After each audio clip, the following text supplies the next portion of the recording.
4, did you say? 4. Olivia Chen's voice trembled as she stared at the ultrasound monitor, her knuckles white against the examination table. The technician nodded, moving the wand carefully across Olivia's still flat abdomen. 4 distinct heartbeats. See here? She pointed to 4 fluttering pulses on the screen. And here, and here, and here. Each tiny heartbeat sent a jolt through Olivia's body. 1, 2, 3, 4. The rhythmic pulsing seemed to mock her carefully planned life. This is extremely rare without fertility treatments, Dr. Patel said, studying the monitor with professional curiosity. Spontaneous quadruplets occur in approximately 1 in 700,000 pregnancies. 1 in 700,000, Olivia repeated mechanically, the statistics providing no comfort. Her mind raced back to that single night, that one impulsive decision.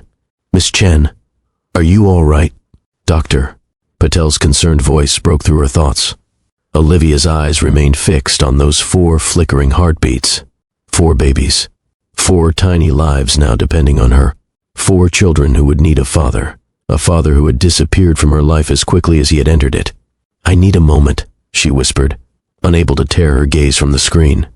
The technician handed her a printout of the ultrasound. Congratulations, she said with practiced cheerfulness that couldn't penetrate Olivia's shock. You're about to become a mom of 4. Later that afternoon, Olivia sat numbly in the hospital waiting room, waiting for her follow-up appointment with the high-risk pregnancy specialist. Her mind couldn't process what was happening.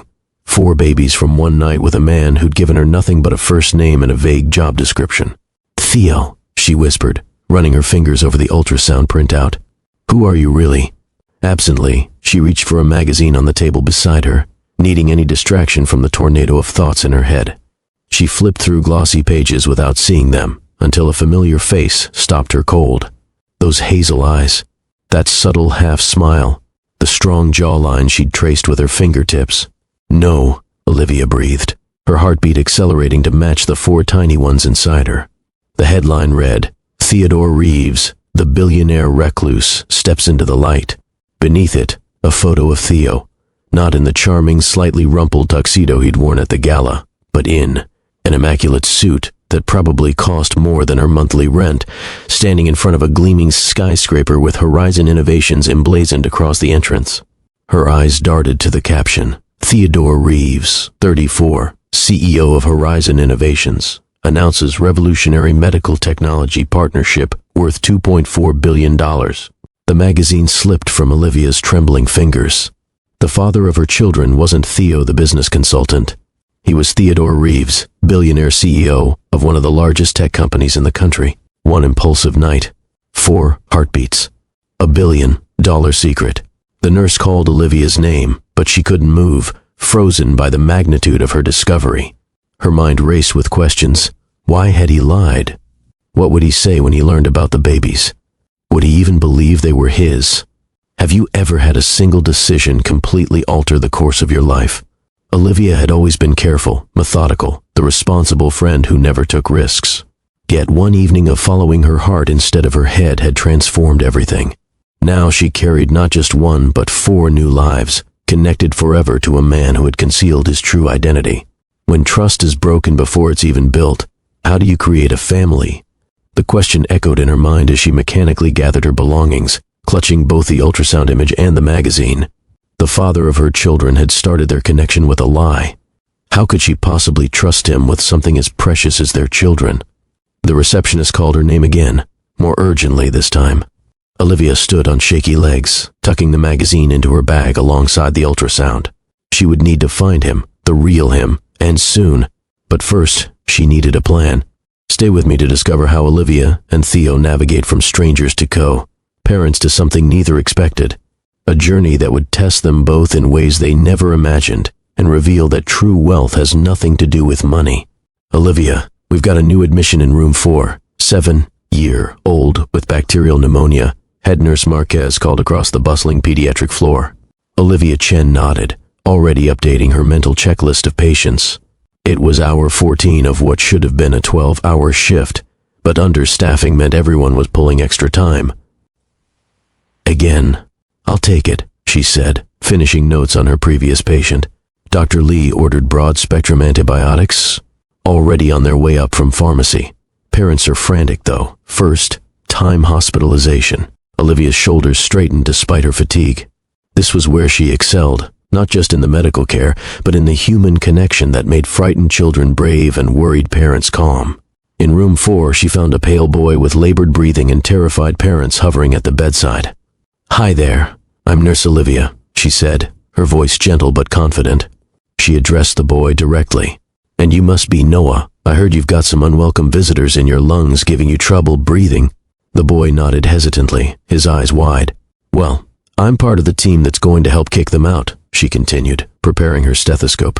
"This is like a microphone that lets me hear what's happening in your chest. Want to listen first?" The tension in the room visibly decreased as Olivia worked, explaining each step in terms Noah could understand, while simultaneously giving his parents the medical information they needed. By the time she hung the IV antibiotics, Noah was showing her his favorite game on his tablet, and his parents had stopped pacing. This was the rhythm of Olivia's life, 60-hour weeks minimum, constantly juggling multiple critical cases, staying hours past her scheduled shifts. Yet each patient received her full attention. Each family felt like their child was her only priority. It wasn't just a job, it was a calling that consumed nearly every waking hour of her life. During rare, quiet moments on the pediatric floor, Olivia's mind often drifted to the same dream, a small storefront she'd pass on her walk home, currently vacant but perfect in her imagination as Sunshine Children's Clinic. The vision was detailed and vivid, walls painted with cheerful murals rather than the stark institutional white of hospital corridors, a waiting room with books and toys where children would forget they were at a doctor's office, examination rooms designed to minimize fear and maximize comfort. Most importantly, it would be a place where no child was turned away due to insurance issues or inability to pay. Growing up in a struggling immigrant family, Olivia knew firsthand how medical bills could devastate households already living paycheck to paycheck. Her parents had often delayed their own medical care to ensure she received what she needed. "Daydreaming about your clinic again?" "Doctor?" Winters asked, finding Olivia staring out the window during a rare 5-minute break. Olivia smiled. "Is it that obvious?" "You get that same look every time you talk about it," the older doctor said. "Have you looked into small business loans yet?" Olivia's smile faded slightly. "The numbers don't work yet. Even with partners, the startup costs." "Your dream is too important to give up on," Dr. Winters insisted. "That neighborhood needs exactly what you're planning." "I know." Olivia straightened her scrubs. "And I'm getting there, just more slowly than I'd hoped." What she didn't say was that each passing year made the dream seem more distant rather than closer. She had a detailed business plan, researched equipment costs, staffing requirements, and insurance credentialing processes. She'd even started a dedicated savings account that she contributed to religiously, no matter how tight money got. But the gap between her current savings and the startup costs needed remained dauntingly wide, stretching her timeline from years into decades at her current rate. Olivia's apartment was small but meticulously organized, a necessary adaptation when working long hours left little time for searching for misplaced items. She kicked off her shoes at the door and collapsed onto her couch, too exhausted to even make it to the bedroom after her third consecutive 16-hour shift. The stack of mail on her coffee table included the same unwelcome envelope that arrived every month. She didn't need to open it to know what it contained, a statement reminding her of the $187,000 in student loans still hanging over her head. Her phone buzzed with a banking notification. Automatic payment of $1.426. 88 to Great Lakes Student Loan Services processed. Olivia sighed, opening her banking app to assess the damage. Despite her hospital position paying better than most nursing jobs, the combination of exorbitant city rent, loan payments, and setting aside money for a clinic dream left precious little for anything else. "At least I've got job security," she murmured to herself, a small consolation as she calculated how many extra shifts she'd need to cover an unexpected dental bill from last month. The irony wasn't lost on her. As a healthcare provider, her own health often took a back seat to financial constraints. Her refrigerator contained mostly leftovers from the hospital cafeteria and meal prep containers for the week ahead. Budget, friendly but monotonous. The weight of her financial situation created a constant background hum of stress. Every unexpected expense meant recalculating, readjusting, and often picking up additional shifts. There was no parental safety net to fall back on. Her mother and father had already sacrificed everything to help with her undergraduate education. The graduate degree had been entirely on her shoulders. She had considered refinancing her loans for a lower monthly payment, but that would mean an even longer timeline before she could seriously pursue opening her clinic. The financial tightrope she walked had no room for missteps, and certainly none for the kind of spontaneity that had led to her current pregnancy situation. "Please, Liv, just this once," Mia pleaded over the phone. "I promise it won't be like last time, just drinks and dancing. No trying to set you up with random guys." Olivia balanced her phone between ear and shoulder while updating patient charts at her kitchen table. "I've got back-to-back shifts starting at 6 a.m. You know I can't." "You always have shifts. That's the point of a girls' night, to make you remember there's life outside that hospital."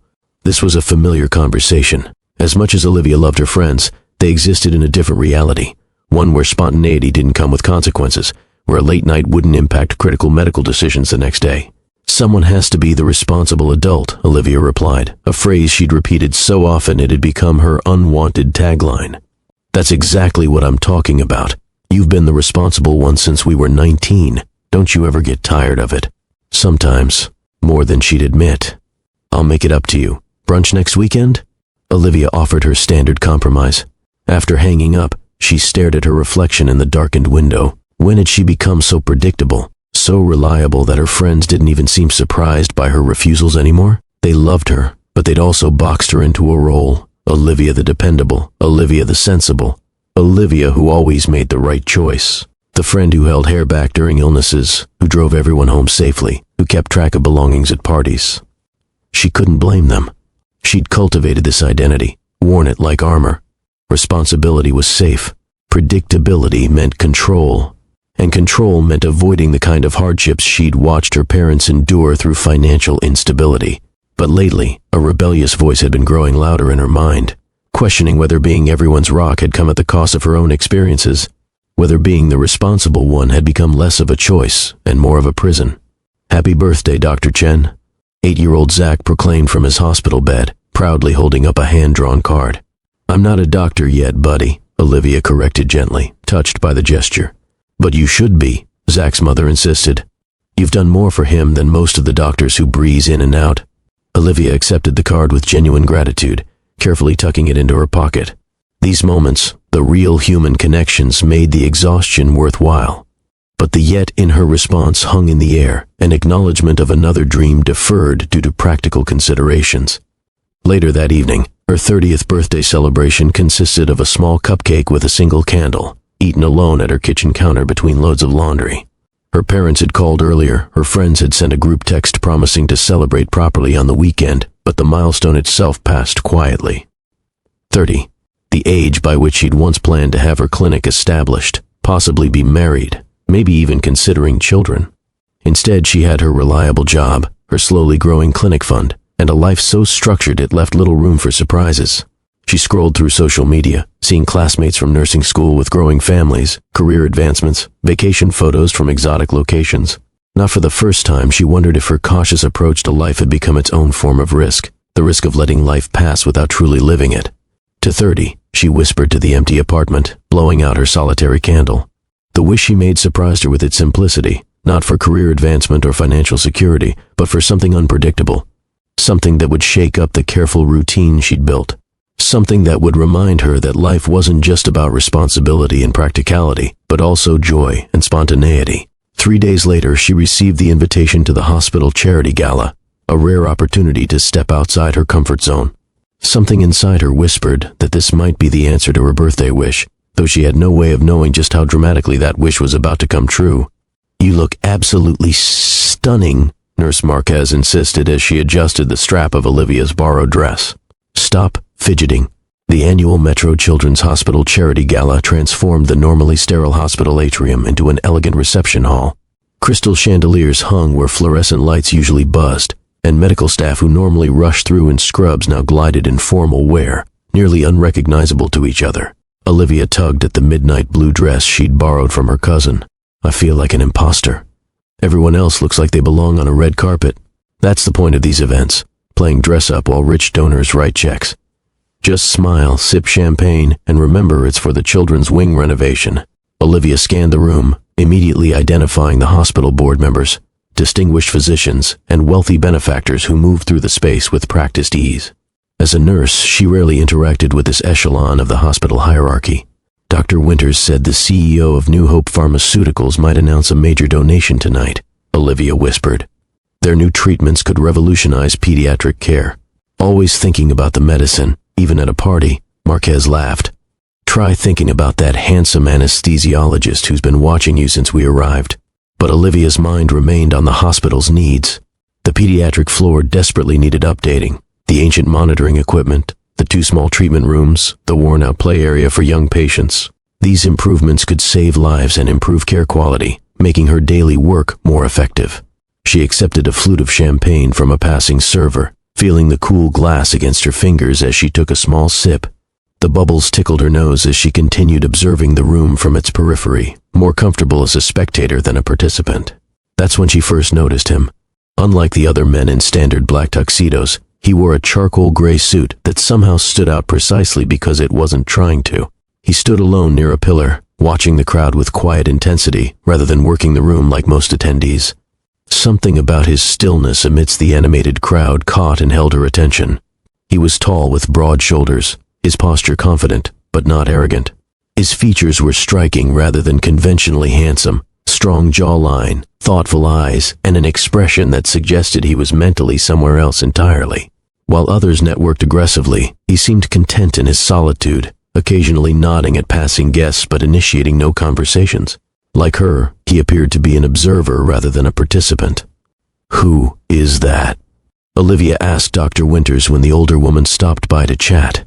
Dr. Winters followed her gaze. "Not sure. Must be new money. The established donors all know each other." Olivia watched as a hospital board member approached him, their conversation brief but apparently meaningful based on the board member's animated gestures. The mysterious man nodded seriously, said something that made the board member smile broadly, then returned to his observation post. Moments later, Olivia nearly collided with him while trying to reach the hors d'oeuvres table. "Sorry," she said automatically, stepping back.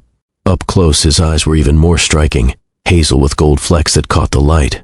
For a brief moment, their gazes locked, and something electric passed between them. Recognition of fellow outsiders, perhaps.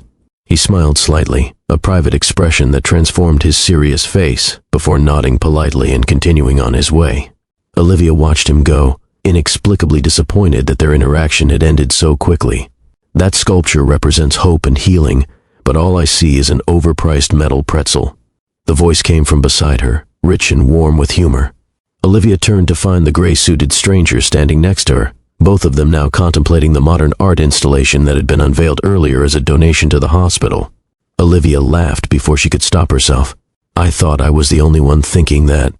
"Clearly we're both lacking in artistic appreciation," he said, his eyes crinkling at the corners. "I'm Theo, by the way. Olivia Chen. I'm a nurse in the pediatric department." "Ah, so you actually do the real work around here." There was genuine respect in his tone.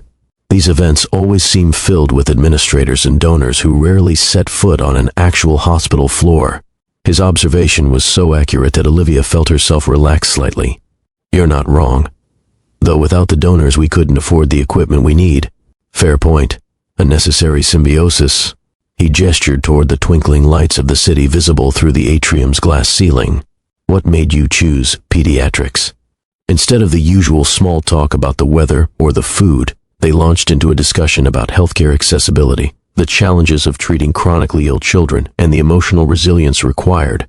He asked insightful questions that showed genuine interest rather than polite conversation, and shared thoughtful perspectives that suggested he'd considered these issues deeply. Their discussion flowed effortlessly, moving from healthcare to books to travel experiences.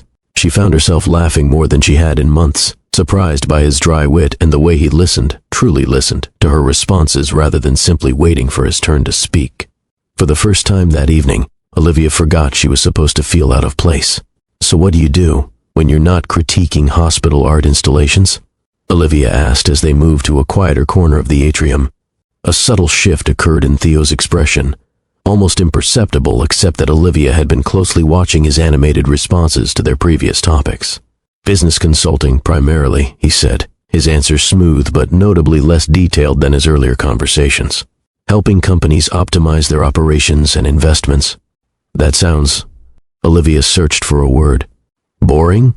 he supplied with a self-deprecating smile. "I was going to say vague." He laughed, a genuine sound that drew brief glances from nearby guests. "Fair enough. The details tend to make people's eyes glaze over at events like this.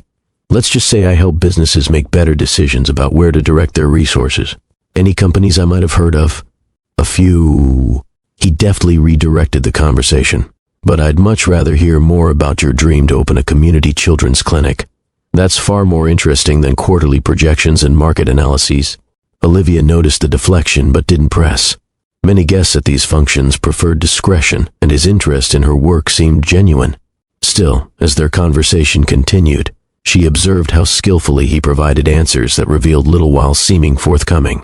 When a hospital board member approached and greeted him with surprising deference, Theo handled the interaction with diplomatic grace that suggested significant experience in high-level business settings. The board member referred to him only as Mr. Reeves and thanked him for considering their proposal. "Consulting must be going well," Olivia remarked after the board member left. Theo's smile didn't quite reach his eyes. "It has its moments.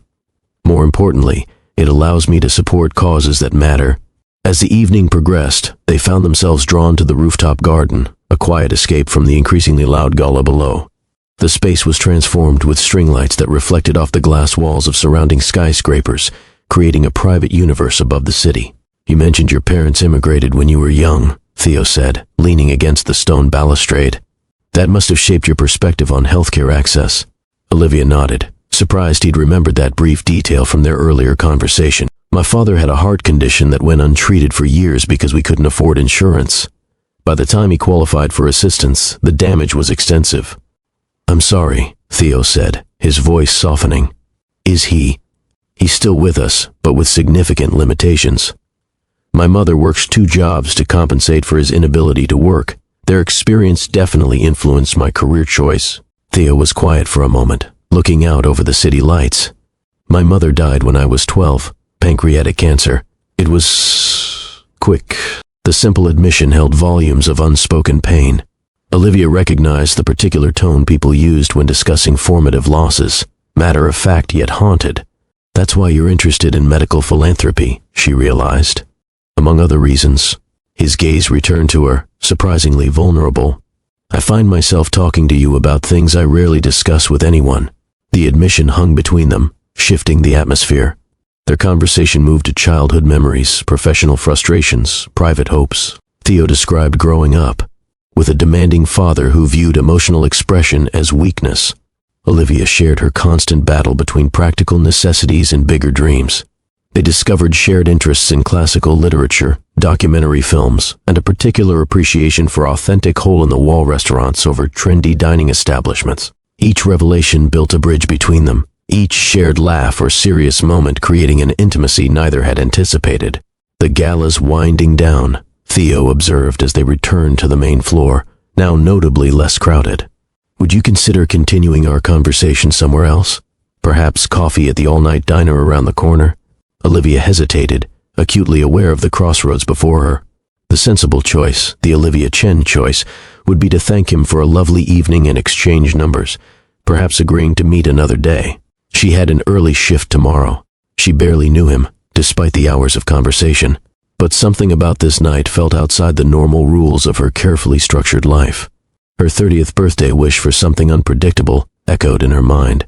"I should probably head home," she said, the responsible words coming automatically even as disappointment flashed across his features. "Of course. It's getting late." His recovery was gracious, his smile genuine if regretful. "I've enjoyed our conversation more than anything in recent memory." As he prepared to say goodbye, Olivia felt the weight of her predictable patterns pressing down. Always the reliable one. Always making the safe choice. Always putting tomorrow's responsibilities ahead of tonight's possibilities.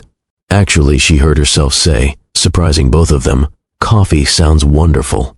The smile that transformed his face made her heart skip. For once, she wanted to be the Olivia who said yes instead of no, who followed connection rather than caution. Coffee turned into a moonlit walk along the riverside park, their conversation continuing without pause, the chemistry between them building with each shared laugh and lingering glance. "Your place or mine?" he eventually asked, his voice low and warm near her ear.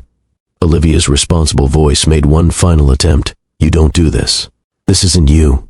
But perhaps that was exactly why she needed to do it. Perhaps being not her for one night was exactly what she needed. "Mine is closer," she answered. The door had barely closed behind them when their lips met, months of pent-up loneliness and years of deferred desires culminating in this moment of connection. His hands cupped her face with surprising tenderness, contrasting with the urgency of their kiss. "Are you sure?" he whispered against her lips, giving her one final chance to return to her usual cautious self. Her answer was to kiss him again, more deeply this time, as she led him toward her bedroom. What followed was a revelation. Not just the physical connection, which was more intense than any Olivia had experienced before, but the emotional intimacy that accompanied it. Theo was attentive and present in ways that made her feel truly seen, his focus entirely on her pleasure and comfort. In the soft glow of her bedside lamp, they explored each other with equal parts passion and reverence. His confident touch suggested experience, but his whispered questions, "Is this okay? And tell me what you like," revealed a consideration that moved her. Time seemed suspended as they moved together, the outside world falling away until there was only sensation, connection, and surprising moments of laughter between passionate embraces. What began as physical attraction transformed into something more meaningful with each intimate moment shared. Afterward, lying in the peaceful quiet with her head on his chest, Olivia felt strangely whole rather than regretful. His fingers traced lazy patterns on her shoulder as they talked softly about everything and nothing. Childhood memories, favorite seasons, the best time of day for creative thinking. "I didn't expect you," he murmured into her hair. "What do you mean?" "Someone real," he clarified.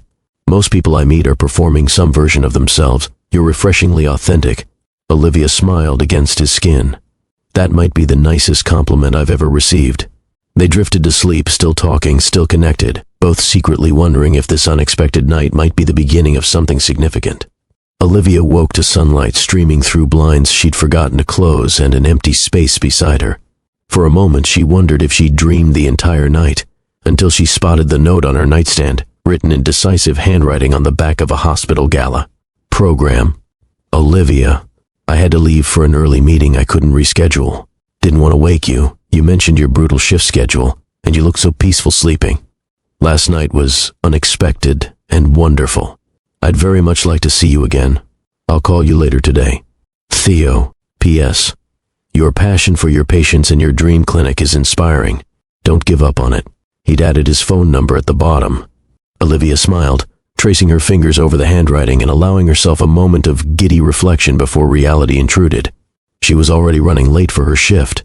She rushed through her morning routine, simultaneously embarrassed by and proud of her spontaneity. Part of her worried this was a one-night situation despite his note, but his parting words about her clinic dream felt too personal, too specific to be mere platitudes. As she hurried to the hospital, Olivia found herself checking her phone more frequently than usual, anticipating his call. By midday, with no contact, she reminded herself that executives, even consultants, had busy schedules. He'd said later today, after all. When her shift ended 12 hours later with still no call, doubt began creeping in. By the following morning, with her phone remaining stubbornly silent, disappointment settled heavily. After 3 days passed with no contact, Olivia forced herself to accept the reality. Despite the genuine connection she'd felt and his seemingly sincere note, Theo had disappeared from her life as quickly as he'd entered it. She tucked his note into her nightstand drawer, determined to focus on her work and forget the brief detour into spontaneity. She had no way of knowing that in 6 weeks, her life would be forever connected to the mysterious Theo in ways neither of them could have anticipated. "He'll call," Marquez insisted over lunch in the hospital cafeteria, a week after the gala. "Men get busy." Olivia picked at her salad, appetite diminished by disappointment. "It's been 7 days. If he wanted to contact me, he would have... Maybe lost your number?" He wrote his number on the note he left me. He could have looked up the hospital directory if he really wanted to find me. The initial anticipation had given way to humiliation, then anger, and finally a hollow acceptance. Each day that passed without contact reinforced what she should have known from the beginning. Their connection, however genuine it had felt, had been temporary. She checked her phone again out of habit, then silently berated herself for the gesture. No missed calls, no texts from unknown numbers, no emails inquiring about the nurse he'd met at the charity gala. "Maybe it's for the best," she said, trying to convince herself. "I don't have time for dating anyway." "You need to call him," Marquez urged. Take control of the situation. Olivia had considered it, had even dialed the number twice before losing her nerve and hanging up. Pride and self-protection kept her finger from pressing call. If he'd wanted to speak to her, he would have reached out.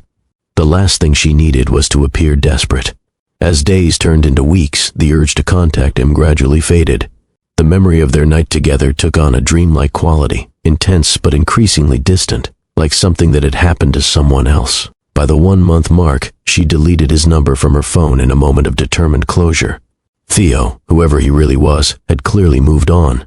It was time she did the same. Olivia's solution to disappointment was the same strategy she'd employed through every difficulty in her life: work harder. She volunteered for extra shifts, stayed late documenting, and accepted the most challenging patient assignments. "You've been here every day this week," Dr. Winters noted with concern. "Even you need rest, Olivia." "I'm fine," she insisted, reviewing lab results for a particularly complex case. Reynolds in room 12 had elevated liver enzymes this morning. "I've already notified Dr. Patel." The exhaustion served a purpose, leaving her too tired to dwell on what might have been. Each demanding day blurred into the next, creating a rhythm of necessary focus that kept uncomfortable emotions at bay. She threw herself into a hospital initiative to improve pediatric emergency protocols, volunteered for the community health fair, and accepted mentorship of 2 nursing students. Any available moment that might have allowed for reflection was filled with activity. Her friends noticed the shift. "You're avoiding something," Mia observed during a rare brunch Olivia couldn't cancel. "Or someone." "I'm being productive," Olivia corrected. "The pediatric floor is understaffed, and these projects need leadership." "You're hiding in your work," Mia countered. Again, Olivia couldn't deny the accusation entirely. Work had always been her sanctuary, the place where problems had solutions, where effort directly correlated with results, where emotional complications could be set aside in favor of professional clarity. In the controlled environment of the hospital, she knew exactly who she was and what was expected of her. Unlike the messiness of relationships, patient care followed protocols and procedures. The boundaries were clear, the roles defined, the outcomes measurable. If she occasionally found herself thinking of hazel eyes or a deep laugh during quiet moments, she quickly redirected her thoughts to medication schedules and treatment plans. Eventually, she convinced herself she had successfully moved past the brief interruption to her carefully structured life. The first sign came 6 weeks after the gala, subtle enough to dismiss initially. Olivia attributed her fatigue to her increased workload, the occasional nausea to hospital cafeteria food, and her missed period to stress. "You look pale," Marquez commented one morning as Olivia leaned against the nurse's station, fighting a wave of dizziness. "Just tired. I didn't sleep well." But when she nearly fainted during rounds the following day, Dr. Winters insisted on checking her vitals. "Blood pressure's a bit low," the doctor noted. "When was your last meal?" Olivia tried to remember. "Breakfast, maybe?" "Go eat something now," Dr. Winters ordered. "That's not a suggestion." In the cafeteria, Olivia stared at her sandwich, the smell suddenly nauseating. She pushed it away, a creeping suspicion forming that she'd been avoiding acknowledging. It couldn't be. They'd used protection. She'd been responsible, even in her moment of spontaneity. But as the days passed, the symptoms became impossible to ignore. The persistent nausea, especially in the mornings. The unusual fatigue. The tender breasts. The continued absence of her usually clockwork regular period. In the privacy of a hospital bathroom stall, heart pounding, she took a pregnancy test stolen from the supply closet. 2 pink lines appeared almost immediately, bold and undeniable. Olivia stared at the test. Time suspended as the implications cascaded through her mind. Her career, her financial situation, her clinic dreams, her non-existent relationship with the father. She took a second test, then a third. The results remained stubbornly consistent. She was pregnant, with a child whose father had vanished from her life. A strangled laugh escaped her throat as she realized the cosmic irony, her one impulsive decision in years resulting in the most life-altering consequence imaginable. "First pregnancy?" The ultrasound technician asked cheerfully as Olivia lay on the examination table 2 weeks later, still processing her new reality. Olivia nodded tensely. "Yes. Don't worry, this gel is a bit cold," the woman warned as she squeezed the clear substance onto Olivia's still flat abdomen. "Let's see what we've got here." Olivia had scheduled the appointment at a clinic across town, unwilling to face colleagues' questions. As a medical professional, she knew the importance of early prenatal care, even as she grappled with her conflicting emotions about the pregnancy. The technician moved the wand across her abdomen, studying the screen with concentration. Her expression shifted from routine professionalism to surprise. She said, adjusting settings and repositioning the wand. Is something wrong? Olivia asked, medical training immediately cataloging worst-case scenarios. Not wrong, the technician said carefully. Just unexpected. Let me get the doctor. The minutes waiting alone in the room stretched endlessly. Olivia's mind raced with possibilities. Developmental abnormalities, ectopic pregnancy, molar pregnancy. Her medical knowledge became a liability, offering too many frightening scenarios. The doctor entered with the technician, introduced herself, and took over the ultrasound. Miss Chen, she said, after several minutes of careful examination, I'm seeing multiple gestational sacs. Multiple? Olivia repeated, the word not fully registering. The doctor turned the screen toward her. Yes, 4, to be precise. You're carrying quadruplets. The room seemed to tilt as Olivia stared at the screen, now recognizing the distinct formations the doctor indicated. 1, 2, 3, 4, separate sacs, each containing a developing embryo. That's not possible, she whispered. We used protection. I'm not on fertility treatments. Spontaneous quadruplets are rare, the doctor acknowledged, but not impossible. The condom likely had a defect, and sometimes nature simply defies the odds. 4 babies, 4 heartbeats, 4 lives she was now responsible for. The magnitude of this revelation exceeded anything Olivia had prepared herself to face.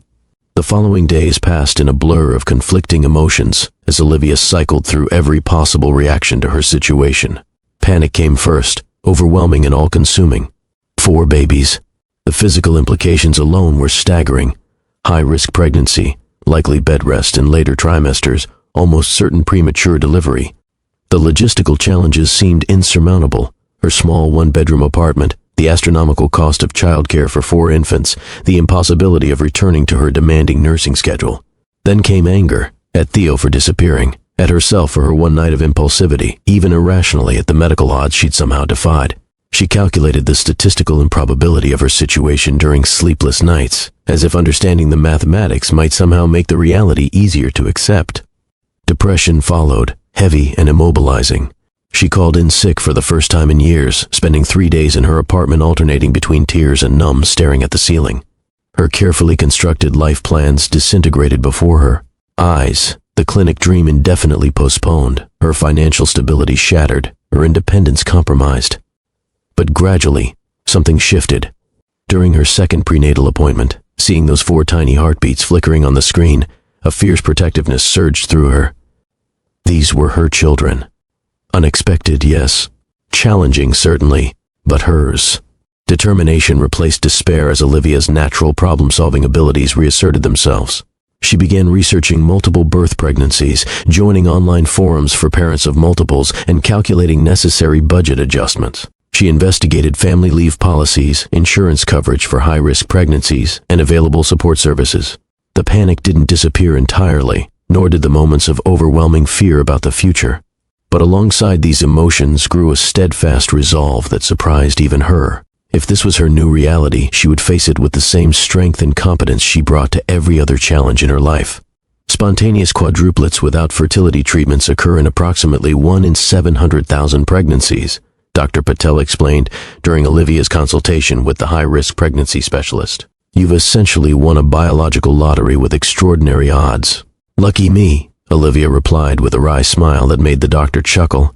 I understand this is overwhelming. Multiple pregnancies come with significant challenges, both medical and practical, but with proper care and monitoring there's every reason to expect a positive outcome. Olivia nodded, already familiar with the statistics from her research and medical background. Quadruplet pregnancies carried higher risks of complications including preterm labor, gestational diabetes, preeclampsia, and growth restrictions. The babies themselves faced increased risks of developmental issues, though medical advances had significantly improved outcomes in recent decades. We'll need to see you every 2 weeks initially, then weekly as you progress, Dr. Patel continued. You should plan to reduce your work hours by the 2nd trimester, with complete bed rest likely by 24 to 28 weeks. The medical management she could handle, the emotional and practical challenges of becoming a single mother to 4 infants, that was the true mountain before her. And there remained the question of Theo. Did she attempt to find him and share this life-altering news? Did he have a right to know, despite his disappearance from her life? What obligations did he have to children he never planned for with a woman he'd spent one night with? The ethical complexity of her situation offered no easy answers. What would you do in my situation? Olivia asked herself in the quiet of her apartment that night, hands resting protectively over her stomach. Would you search for the father? Try to raise 4 babies alone? Consider alternatives? Hey, beautiful people, Mr. Ross here. I'd love to hear your thoughts on Olivia's impossible situation. What would you do if you were in her shoes? Would you track down the father who disappeared? Try to manage 4 babies on your own? Or consider other options? Drop your thoughts in the comments below and don't forget to hit that like button if you're invested in Olivia's journey. We've got much more of this story coming, so make sure you're subscribed to catch the next chapter. I need to find him, Olivia announced to Mia over coffee, 3 days after the quadruplets revelation. The mysterious Theo? Mia's eyebrows rose. I thought you'd decided to forget about him. That was before I found out I'm carrying his 4 children. Olivia's voice cracked slightly on the word 4, still struggling to fully accept the reality herself. Mia nearly spilled her latte. 4, as in quadruplets? After explaining the extraordinary medical situation, Olivia laid out what little information she had about Theo, his first name, approximate age, a vague job description as a business consultant, and the fact that he'd attended the hospital charity gala. That's not much to go on, Mia admitted. No last name? Company? Business card? We weren't exactly exchanging professional credentials, Olivia replied dryly. I know he has connections to the hospital board. I saw him talking with Chairman Edwards, and he mentioned supporting medical causes because his mother died from pancreatic cancer when he was 12. Have you tried asking Edwards? Olivia shook her head. Board members don't typically chat with nursing staff about their personal connections. Besides, what would I say? Excuse me, sir, but I'm trying to track down a man I slept with after the gala who might have donated to the hospital. They considered social media searches, but Theo combined with business consulting yielded thousands of results across platforms, none matching her recollection of his appearance. What about the guest list from the gala? Mia suggested. Those records are confidential, donor privacy. I can't access them without raising questions. The limited information felt like trying to complete a 1,000-piece puzzle with only 3 pieces in hand. Not impossible, perhaps, but nearly so. Maybe he'll still call, Mia offered hopefully. Olivia's hand moved unconsciously to her stomach. It's been nearly 2 months, but now it's not just about me anymore.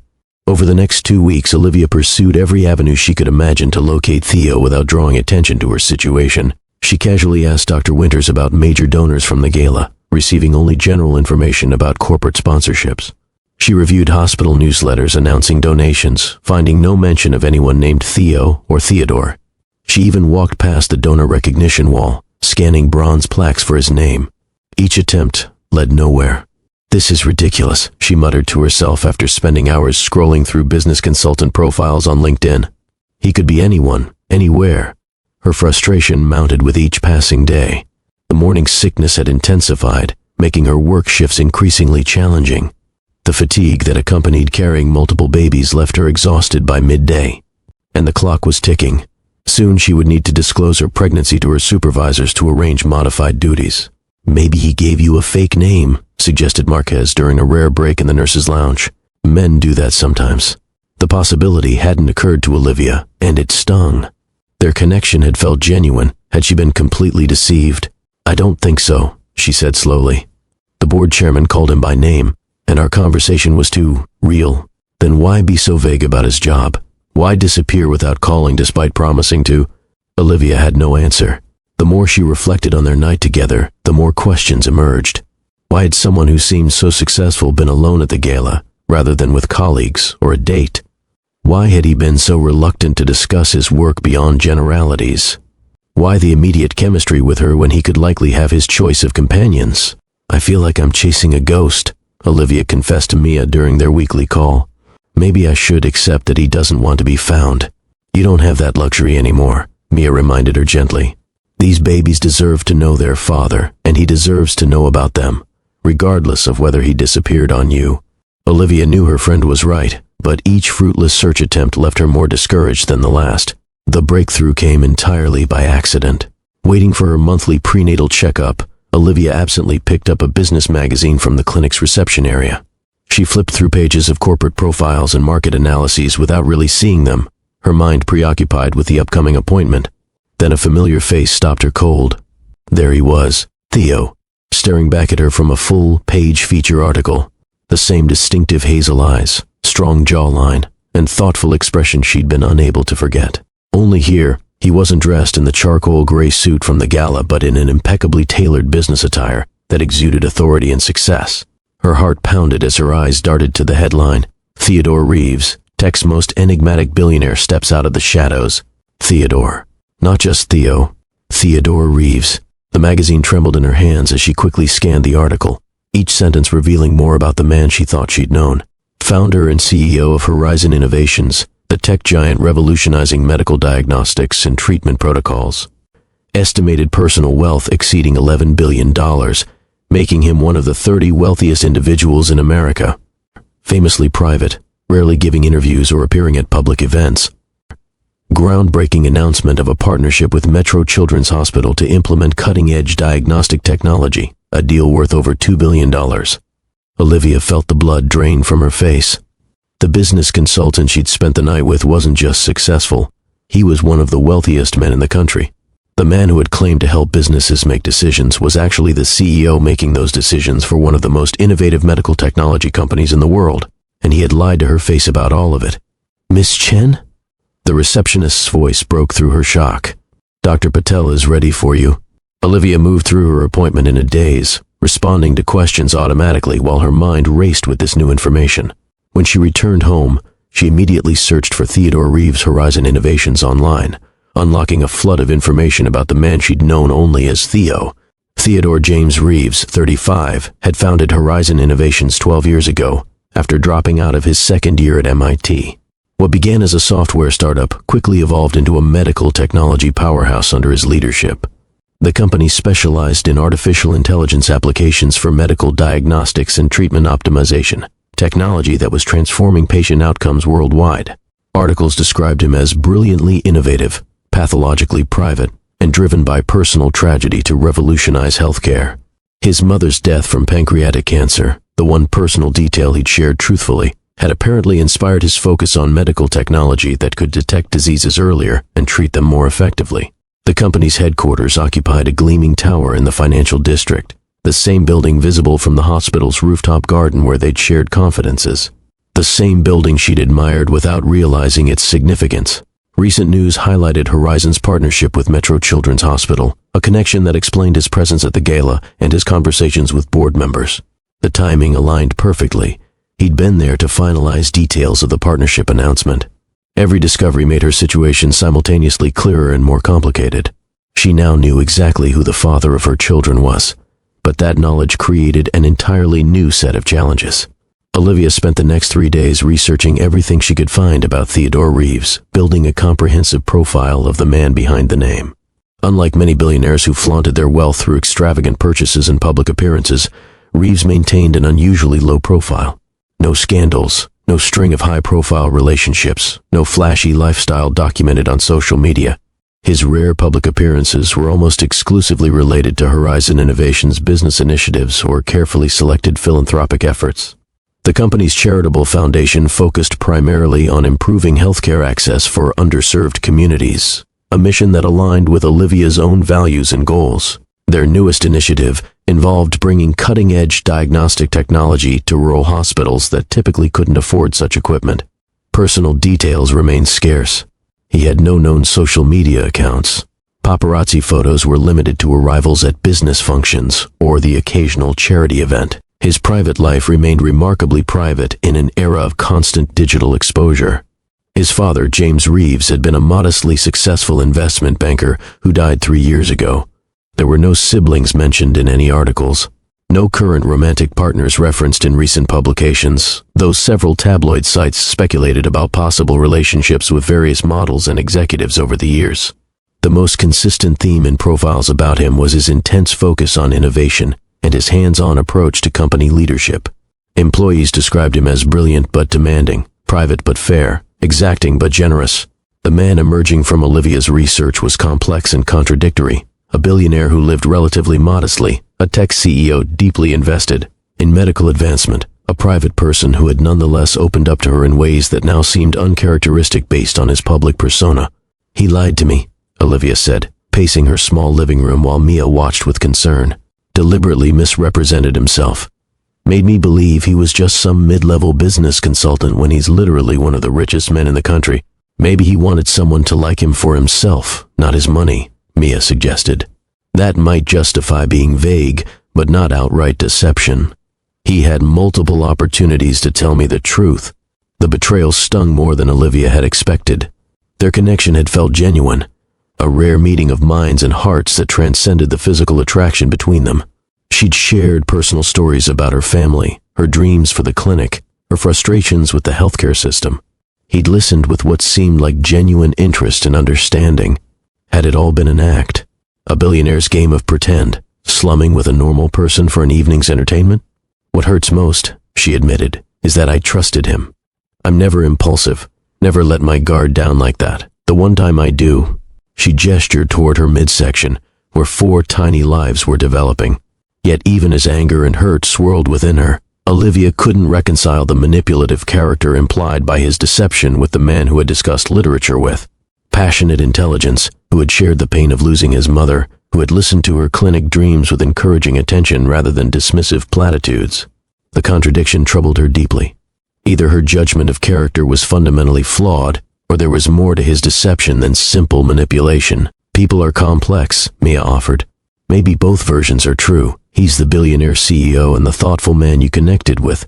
But he chose to hide a fundamental part of his identity," Olivia countered. "How can I trust anything about our interaction now?" The question hung in the air, unanswerable yet crucial as she contemplated her next steps. For 3 days, Olivia debated whether to contact Theodore Reeves. The discovery of his true identity had reopened wounds from his disappearance while creating new complications she couldn't have anticipated. She drafted and deleted countless messages on her phone. Each attempt either sounded too accusatory or too desperate, neither capturing the complexity of her situation or emotions. "What exactly are you hoping for, Doctor?" Winters asked when Olivia confided in her about the pregnancy and paternity situation, careful to omit Theo's identity. "I don't know," Olivia admitted. "Support for the children, certainly. But beyond that, are you hoping for a relationship with him?" The question gave Olivia pause. Was she? The connection they'd shared had been powerful, but brief. His subsequent disappearance and the revelation of his deception complicated any romantic possibilities. "I'm not expecting anything romantic," she finally said. "But these children deserve to know their father, and he deserves to know about them, regardless of how I feel about his dishonesty." The prospect of contacting a billionaire CEO was intimidating. What if he denied paternity? What if he offered financial support but wanted nothing to do with the children personally? What if he tried to use his wealth and influence to take the babies from her? Every scenario her mind conjured seemed equally plausible and terrifying. Yet as she looked at the latest ultrasound images, 4 tiny forms becoming more distinctly human with each passing week, Olivia knew she couldn't avoid this confrontation. Whatever his reaction might be, these children had 2 parents. His wealth, status, and deception didn't change that biological reality. With newfound determination, she researched how to contact him directly, bypassing the layers of assistants and gatekeepers that typically surrounded someone of his position. The task would be challenging but not impossible. "I'm doing this for you," she whispered to her growing belly. "Whatever happens next, know that I fought for what you deserve." Tomorrow, she would find a way to reach Theodore Reeves and deliver news that would change both their lives forever. Horizon Innovations headquarters loomed ahead, a gleaming tower of glass and steel stretching skyward. Olivia paused on the sidewalk, one hand unconsciously moving to her still flat stomach as she gathered her courage.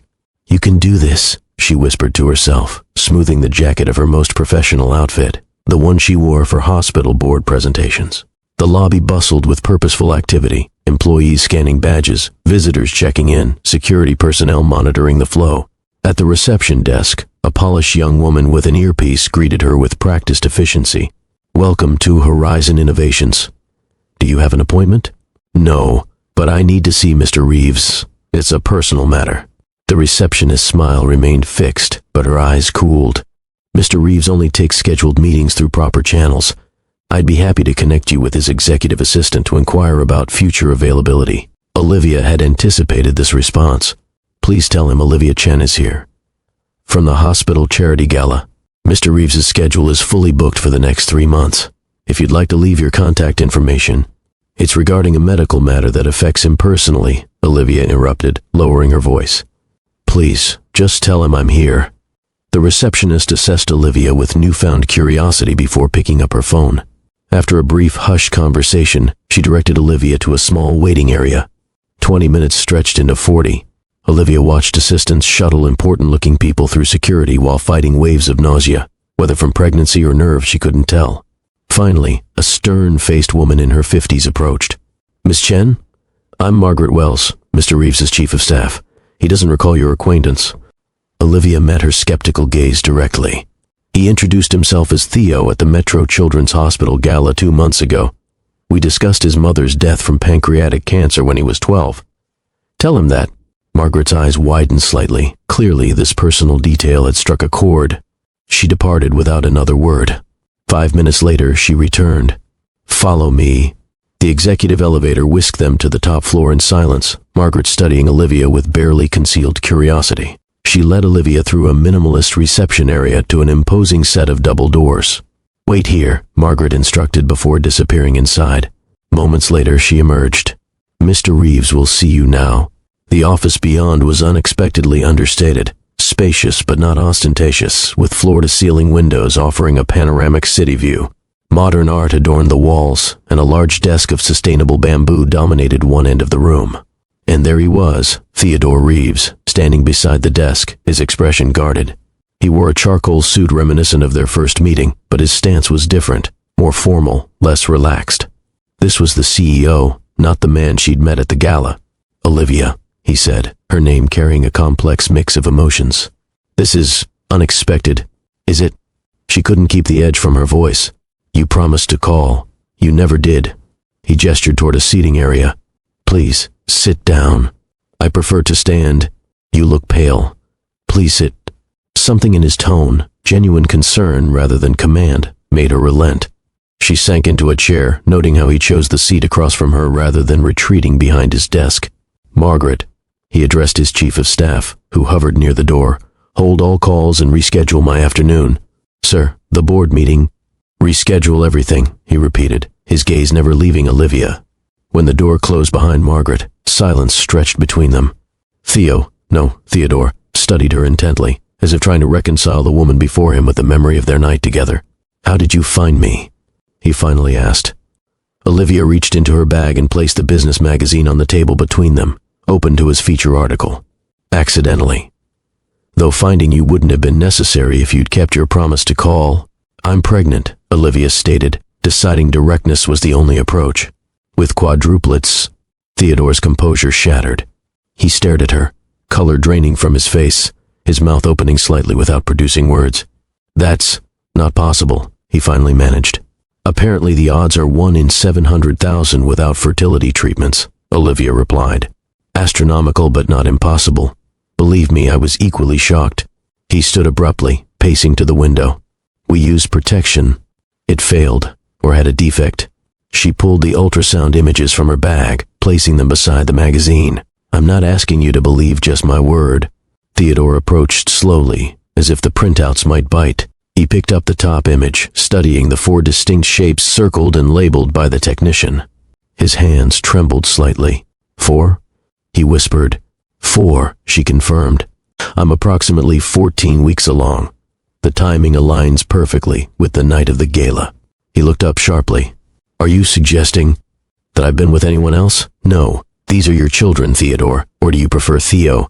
Or perhaps Mr. Reeves, billionaire CEO, would be more appropriate now that we're dispensing with pretenses. He flinched at her tone, but couldn't seem to tear his gaze from the ultrasound images. He cycled through expressions rapidly, disbelief, confusion, shock, calculation, before settling on something Olivia couldn't quite interpret. Have you seen a specialist? He asked suddenly, his voice taking on a practical tone that caught her off guard. Multiple pregnancies require specialized care. There are risks. I'm a nurse, she reminded him. I'm aware of the medical implications. Of course. He seemed to recollect himself, setting down the image carefully. I'm just processing. 4 babies. Our babies. The phrase our babies hung in the air between them, weighty with implication. DNA testing, he said suddenly. We should arrange it immediately. Olivia felt heat rise to her face. You think I'm lying? I think verifying paternity is a standard procedure in unusual circumstances, he replied, his CEO persona reasserting itself. For legal protection. For all parties. Why did you lie to me? Olivia asked, the question that had haunted her for weeks finally voiced aloud. Theodore returned to his seat, his initial shock giving way to resigned acceptance. I didn't entirely lie. Theo is what my friends call me. And I do work in business consulting, technically speaking. Companies consult me about their business strategies.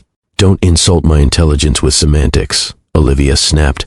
You deliberately concealed your identity, your position, your entire life. He sighed, running a hand through his meticulously styled hair, a gesture reminiscent of the more relaxed man she'd met at the gala. Would you have treated me differently if I'd introduced myself as Theodore Reeves, CEO of Horizon Innovations? Net worth $11 billion? That's not fair. You never gave me the chance to prove otherwise. Experience has taught me otherwise, he countered, a hint of bitterness creeping into his voice. People change when they learn about the money. They either want something or they put me on a pedestal I never asked for. Neither allows for genuine connection. So you just routinely lie to women you meet? No, he replied emphatically. I rarely meet anyone outside business contexts, and in those settings, everyone already knows who I am. The gala was different. When you didn't immediately recognize me, it was refreshing. For once, someone was talking to me, not my bank account. That night, he continued, leaning forward, eyes intent on hers, was the most authentic human connection I've had in years. You spoke to me like a person, not a potential investor or business opportunity. You challenged my ideas, laughed at my jokes because they were actually funny, not because I signed paychecks. So you deliberately maintained the deception, Olivia concluded, unmoved by his explanation. I wanted a few hours of normalcy, he admitted. Was that so wrong? It became wrong when you took me home, became intimate with me, promised to call, and then disappeared, all while hiding your true identity. That crossed from omission into manipulation. You have every right to be angry, Theodore acknowledged, his practiced corporate confidence faltering under her direct accusation. I'm not interested in your permission to feel what I feel, Olivia retorted. What I want is an explanation for why you never called. Was I just convenient entertainment for the evening? A billionaire's walk on the wild side? Theodore flinched. It wasn't like that. Then what was it like? Explain it to me. He stood again, moving to a credenza where he poured water into 2 glasses with slightly unsteady hands. He offered one to Olivia, who accepted it reluctantly. I fully intended to call you the next day, he began, his voice low. I left that note completely sincerely.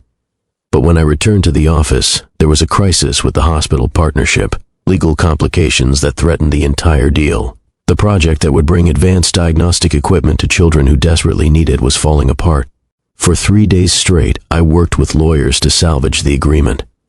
By the time we reached a resolution, He hesitated. This will sound ridiculous, but I felt too much time had passed. Calling after disappearing for days seemed worse than not calling at all. Olivia laughed incredulously. That's your excuse? You were busy with work and then too embarrassed to reach out?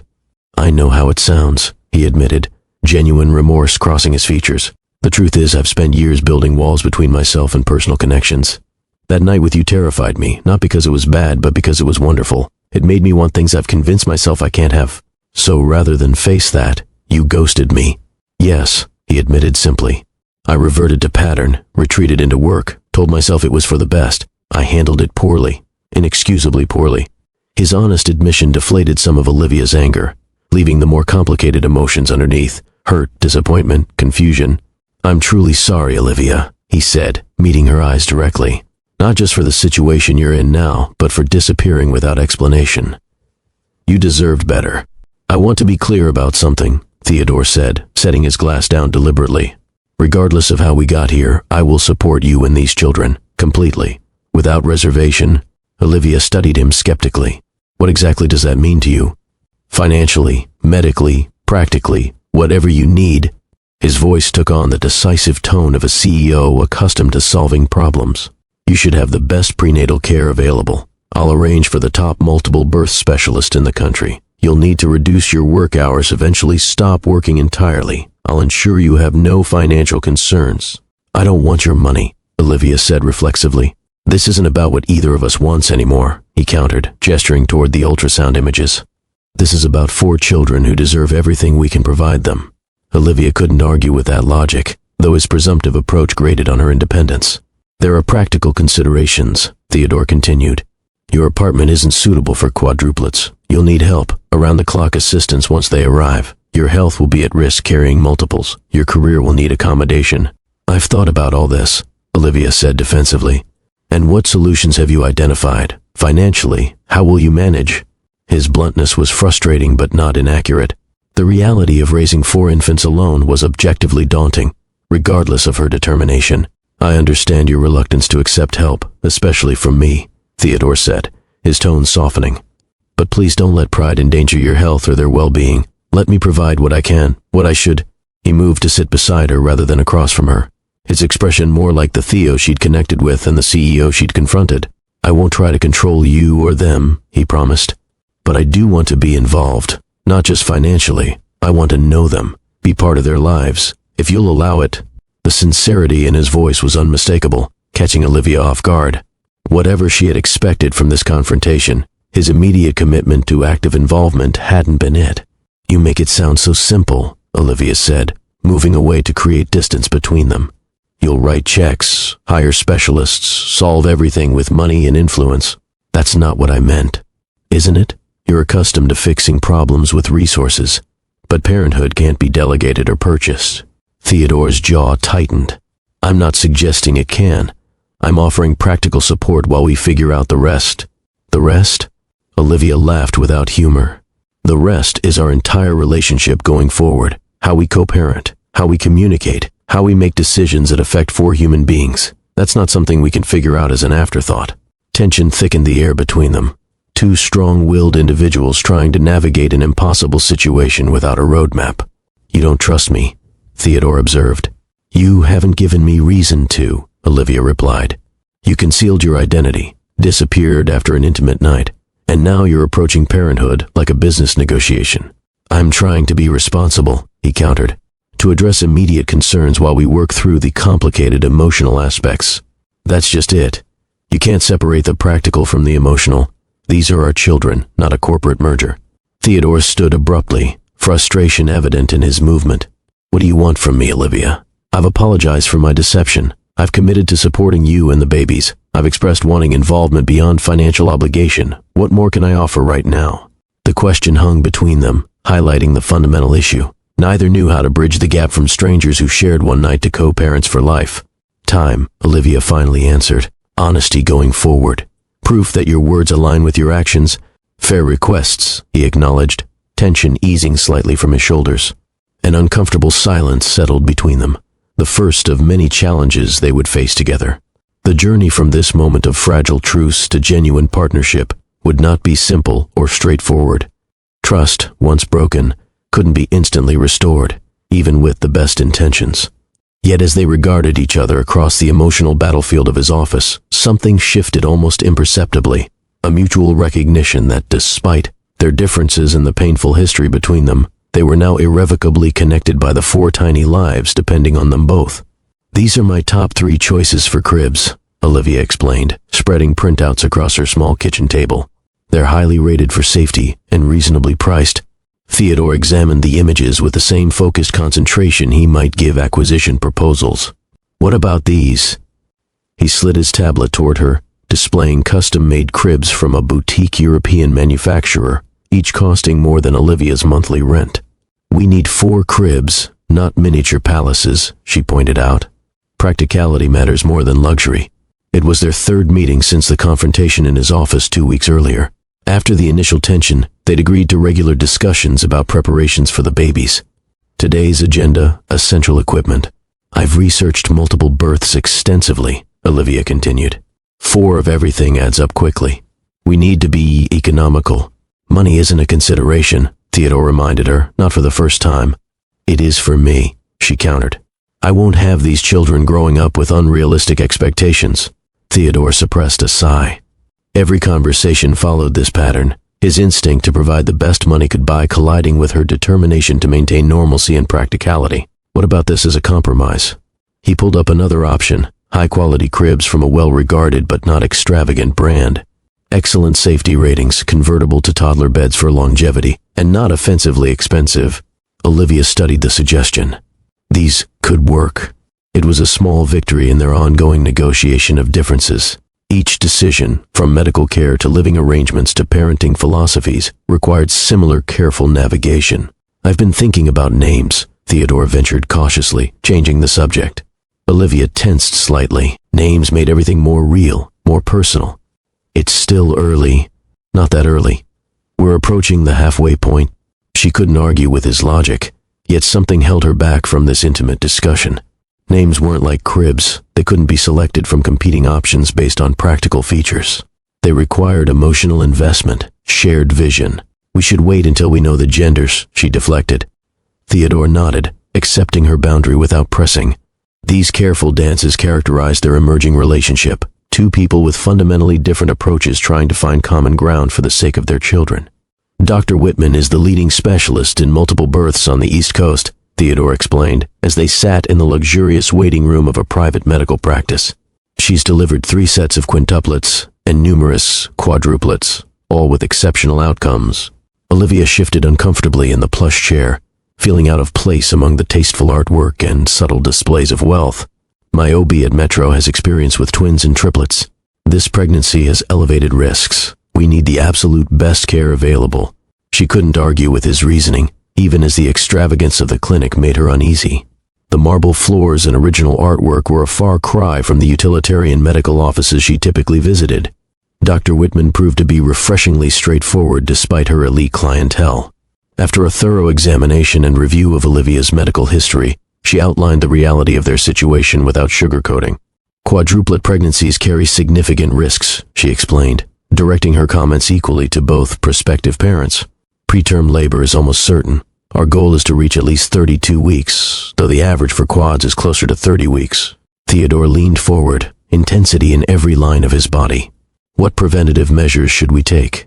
Reduced activity by 20 weeks, potentially bed rest by 24 weeks, regular monitoring for signs of preeclampsia, gestational diabetes, and anemia. Nutritional support is critical. Ms. Chen will need approximately 3,500 calories daily with specific macronutrient targets. Olivia's mind raced with the implications. I can't stop working that early. The hospital, your health, and the baby's well-being must take priority, Dr. Whitman said firmly. This isn't a typical pregnancy where you can maintain normal activities until the 3rd trimester. Theodore's hand moved unconsciously toward Olivia's before he caught himself and pulled back. Whatever accommodations are necessary, we'll make them work. We didn't escape Olivia's notice. Despite their complicated history, Theodore's commitment to her health and the baby's welfare seemed genuine and unwavering. As Dr. Whitman continued outlining monitoring protocols and potential complications, Theodore took meticulous notes on his tablet, asking informed questions that reflected significant research. You've been studying, Olivia observed as they left the appointment. Every night, he admitted. Medical journals, case studies, statistical outcomes. Knowledge helps me feel less helpless. The vulnerability in his admission caught her off guard, offering a glimpse of the man beneath the billionaire exterior, someone trying to prepare for an experience no amount of money or influence could control. You look exhausted, Theodore observed when Olivia opened her apartment door for their weekly planning meeting. Are you still working full shifts? The hospital needs me, she replied, rubbing her lower back as she led him to the living room. At 18 weeks, her previously athletic frame now carried a noticeable baby bump. Theodore frowned. Dr. Whitman specifically recommended reducing your hours by now. I've cut back to 40 hours instead of 60, Olivia countered. That's significant reduction. It's not enough. The strain on your body. I know my limits. Do you? Theodore's voice sharpened with concern. Because from where I'm standing, you're pushing them dangerously. Before Olivia could respond, she swayed slightly, reaching for the wall to steady herself. Theodore was at her side instantly, his arm supporting her with surprising gentleness for a man of his size and presence. When did you last eat? He demanded, guiding her to the couch. I had something this morning, she answered vaguely.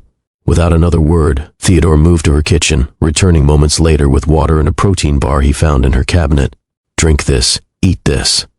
Then we're discussing this properly. The authoritative tone that likely served him well in boardrooms had no effect on Olivia. "Don't dictate to me in my own home." "Then don't force me to by neglecting your health," he countered, his expression softening. "Olivia, this isn't about controlling you. It's about protecting all 5 of you." Something in his phrasing, acknowledging her alongside their children, diffused her defensiveness. She accepted the water and food, recognizing the genuine worry behind his directive approach. As the weeks progressed, Theodore's protective instincts only intensified. He arranged grocery deliveries stocked with pregnancy-appropriate foods. He researched ergonomic support pillows when she mentioned back pain. He established direct contact with her hospital supervisor to ensure her modified duties were truly less strenuous.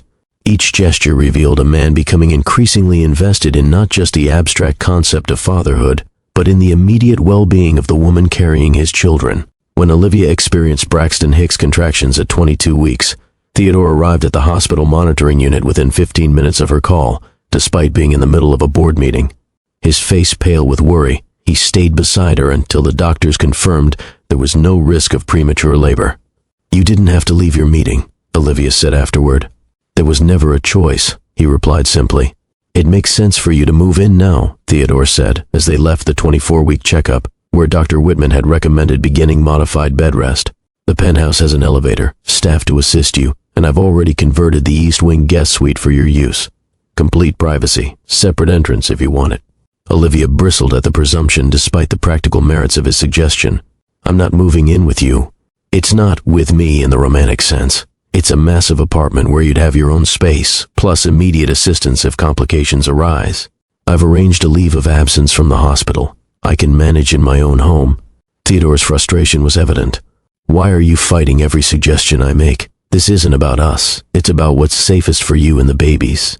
They reached his car, where his driver waited patiently. These regular rides to appointments were one of the few accommodations Olivia had accepted, acknowledging the increasing difficulty of public transportation as her pregnancy advanced. "Because accepting your help means giving up control," she admitted once they were seated in the privacy of the vehicle's back seat. "Every concession makes me more dependent on you, a man who disappeared from my life once already." The raw honesty silenced Theodore momentarily. "I understand your reluctance to trust me," he finally said. "But consider this. I've attended every appointment, participated in every decision, kept every commitment I've made since learning about the pregnancy. I'm trying to earn back what I lost through my initial mistake." Olivia knew he was right. Despite her resistance, Theodore had proven remarkably reliable and genuinely involved over the past months. Yet something still held her back from fully letting him into her life. "I need more time," she said simply. Theodore nodded, respecting her boundary despite his evident concern. "Will you at least allow me to arrange for a home health aide? Someone who can assist with meals, monitoring, and household tasks while you're on bed rest?" It was a reasonable compromise, assistance without surrendering her independence entirely. "I can accept that," Olivia conceded. Each small agreement represented progress in their complicated journey toward trust, her cautious steps forward matched by his patient persistence. "This is completely unnecessary," Olivia protested as she surveyed the delivery arriving at her apartment, a hospital-grade monitoring system, specialized pregnancy massage chair, professional-grade air purification system, and a small pharmacy of prenatal supplements. "Dr. Whitman recommended everything here," Theodore countered, directing the installation technicians with practiced efficiency. I doubt she meant the deluxe version of each item. Theodore's expression revealed genuine confusion. Why would we choose anything less than optimal? This fundamental difference in their perspectives created regular friction. To Theodore, the best was always warranted, cost irrelevant. To Olivia, practicality and moderation were intrinsic values she'd carried from her upbringing. Their differences extended beyond material considerations. When discussing future education for the children, Theodore automatically mentioned elite private schools. When Olivia spoke of family traditions, she described modest celebrations and homemade gifts, while Theodore's rare childhood memories featured extravagant but emotionally hollow events. One afternoon, as Theodore configured the monitoring system's alerts, Olivia noticed him grimacing while stretching his neck. "Long day?" she asked. "Tense negotiations," he admitted. "A acquisition target is proving difficult." "Come here," she instructed, patting the couch beside her. When he sat, she surprised them both by placing her hands on his shoulders, finding knots of tension beneath the expensive fabric of his suit. My mother taught me this, she explained, working her thumbs into the tight muscles. No fancy spa required. Theodore's surprise gave way to appreciation as her skilled hands eased his discomfort. That's remarkably effective. Not everything valuable comes with a luxury price tag, she noted with a small smile. It was a tiny moment of connection across their different worlds, her practical skills meeting his need in a way his wealth couldn't address. At 26 weeks, Olivia's modified bed rest became more restrictive as her blood pressure showed concerning elevations. The monotony of days spent largely confined to her apartment weighed heavily on her normally active spirit. Theodore arrived for his usual evening visit to find her uncharacteristically downcast. "Bad day?" he asked, setting down his briefcase. "Just tired of staring at these walls," she admitted. "I miss working. I miss being useful." Instead of offering platitudes or material solutions, Theodore considered her words thoughtfully. "What if you could still contribute professionally, just differently?" "What do you mean?" "Horizon is developing pediatric diagnostic tools. Our engineering team is brilliant with technology but lacks medical practitioner insight, especially regarding children. Would you be willing to consult, review prototypes, offer feedback from your nursing experience?" Olivia straightened, interest piqued. "You're not just saying this to make me feel better." "I don't pander," he replied with unexpected frankness. "If your input wasn't valuable, I wouldn't suggest it. This would genuinely benefit our development process while allowing you meaningful professional engagement without physical strain."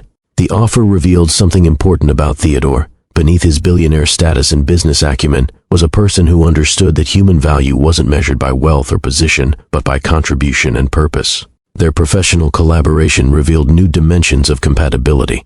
Theodore respected Olivia's medical expertise, implementing her suggestions without question. She, in turn, gained appreciation for his brilliant mind and innovative vision for improving patient care. During one video conference with his engineering team, Theodore credited Olivia's insights as transformative to their approach.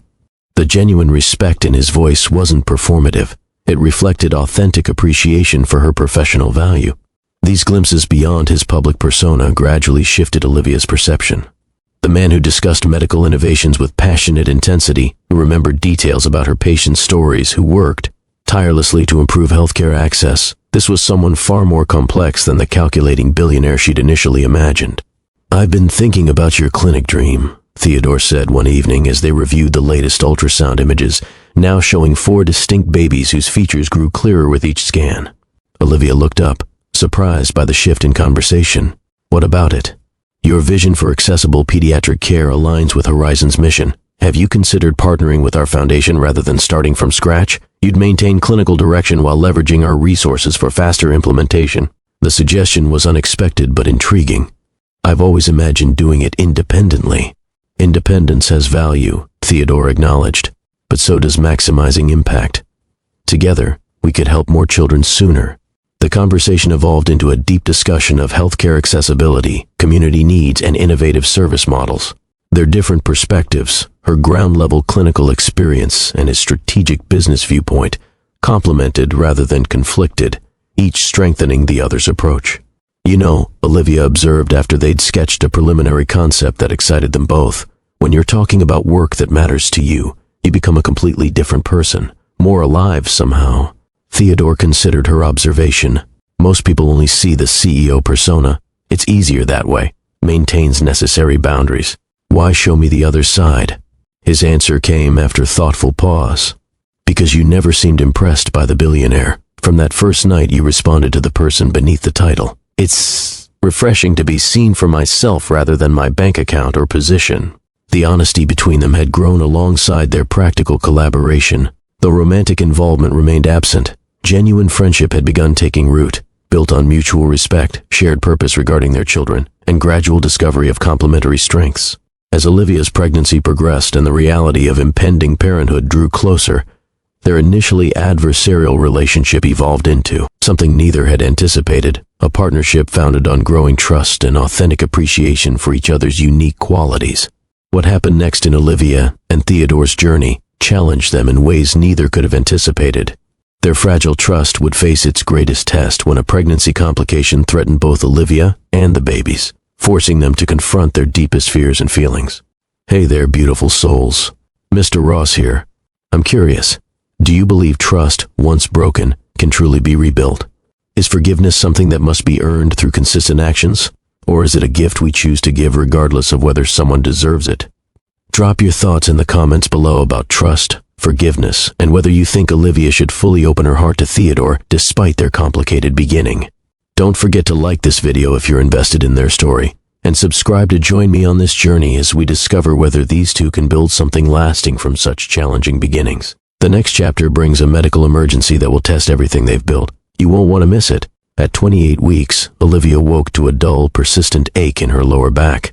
She shifted positions, trying to find comfort among the arrangement of supportive pillows that had become necessary as her pregnancy advanced. The home health aide Theodore had arranged wouldn't arrive for another hour, and Olivia decided against calling her early for what was likely normal discomfort. By mid-morning, however, the pain had intensified, accompanied by a headache that wouldn't respond to acetaminophen. When she noticed the slight swelling in her fingers while trying to remove her watch, a warning bell sounded in her medical mind. She checked her blood pressure with the monitoring equipment beside her bed. The reading made her heart race, 158/98, significantly elevated from her baseline. Still, she hesitated to raise an alarm. False alarms had happened before. Her blood pressure occasionally spiked, then normalized with rest. She decided to wait an hour, increase her fluids, and recheck.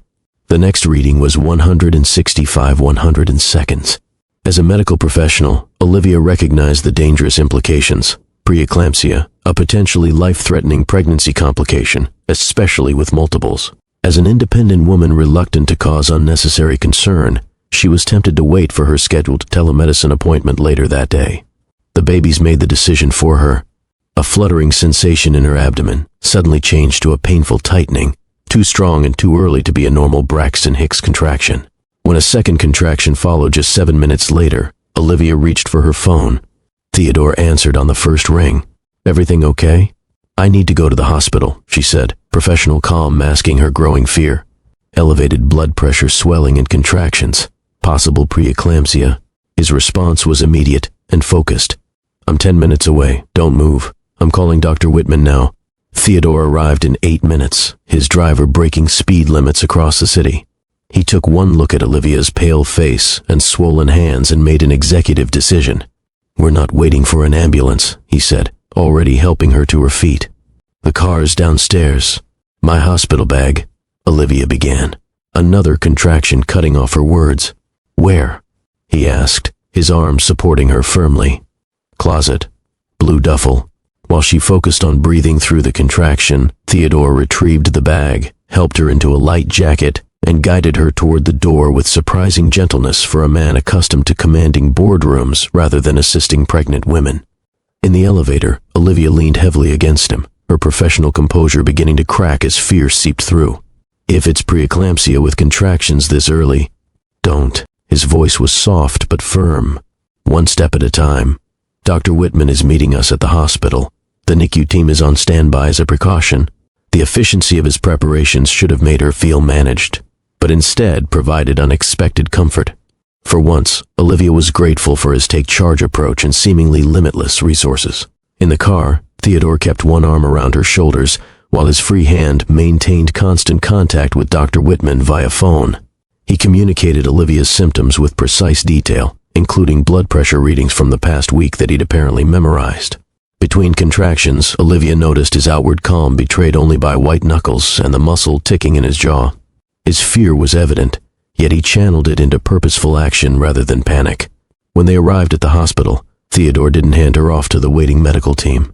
Instead, he stayed beside her, his hand firmly clasping hers as they wheeled her to the evaluation room, relinquishing his place only when medical necessity required it. "I'll be right outside," he promised as nurses began attaching monitors. "Stay," Olivia surprised herself by requesting. "Please." He returned to her side without hesitation, his presence a steady anchor in the rapidly escalating situation. "Severe preeclampsia with early labor," Dr. Whitman confirmed after examining Olivia. "Blood pressure's dangerously elevated, protein in urine, and those contractions are coming every 5 minutes now." The diagnosis confirmed Olivia's worst fears. At just 28 weeks, delivery would be dangerously premature for quadruplets, yet continuing the pregnancy with preeclampsia threatened her own life. "What's our approach?" Theodore asked, his businesslike tone belying the fear evident in his eyes. "Magnesium sulfate to prevent seizures and slow contractions, betamethasone to accelerate the baby's lung development in case delivery becomes necessary, complete bed rest with continuous monitoring. If we can gain even 2 more weeks, it significantly improves outcomes for the babies." Olivia nodded, medical knowledge providing cold comfort as she processed the risks to both herself and her children. "And if the preeclampsia worsens?" Dr. Whitman met her gaze directly. "Then we deliver immediately, regardless of gestational age. Your safety comes first." "No," Olivia said immediately. "The babies." "Both priorities matter," Theodore interrupted, surprising both women with his firmness. "We follow medical protocols that give everyone the best chance. No heroics that endanger you unnecessarily." As the medical team bustled around her, starting IVs and attaching monitors for both her and the 4 babies, Olivia was struck by Theodore's use of "we" rather than "you," his complete investment in this crisis evident in every word and action. Within hours, Olivia was settled in the hospital's high-risk maternity unit, surrounded by beeping monitors tracking 6 separate heartbeats, her own and those of her 4 children. The medication made her feel simultaneously heavy and floaty, her thoughts moving through molasses.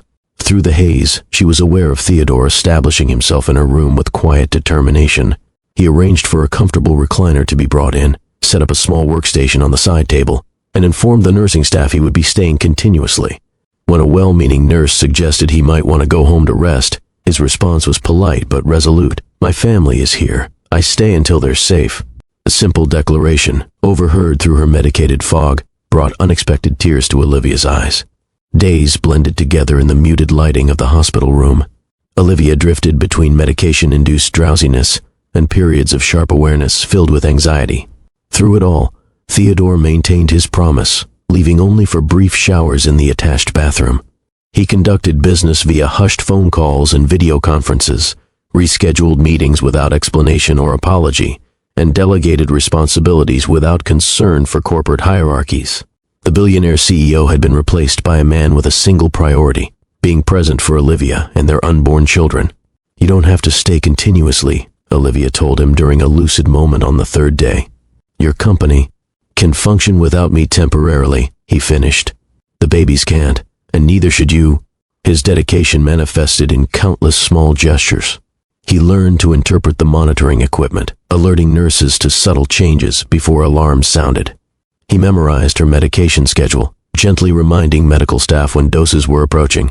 He read aloud from novels during long afternoons, his deep voice providing distraction from the constant discomfort and worry. When Olivia's parents arrived from Chicago, frantic with concern after learning of the hospitalization, Theodore handled their introduction to him and the revelation of his identity with grace and humility. "I know this isn't how Olivia planned for you to learn about me," he acknowledged, meeting their confused expressions directly. "But I want to assure you that I'm committed to her and our children, and I'll do everything possible to support them." His sincerity won over Olivia's practical, working-class parents more effectively than his wealth or status ever could.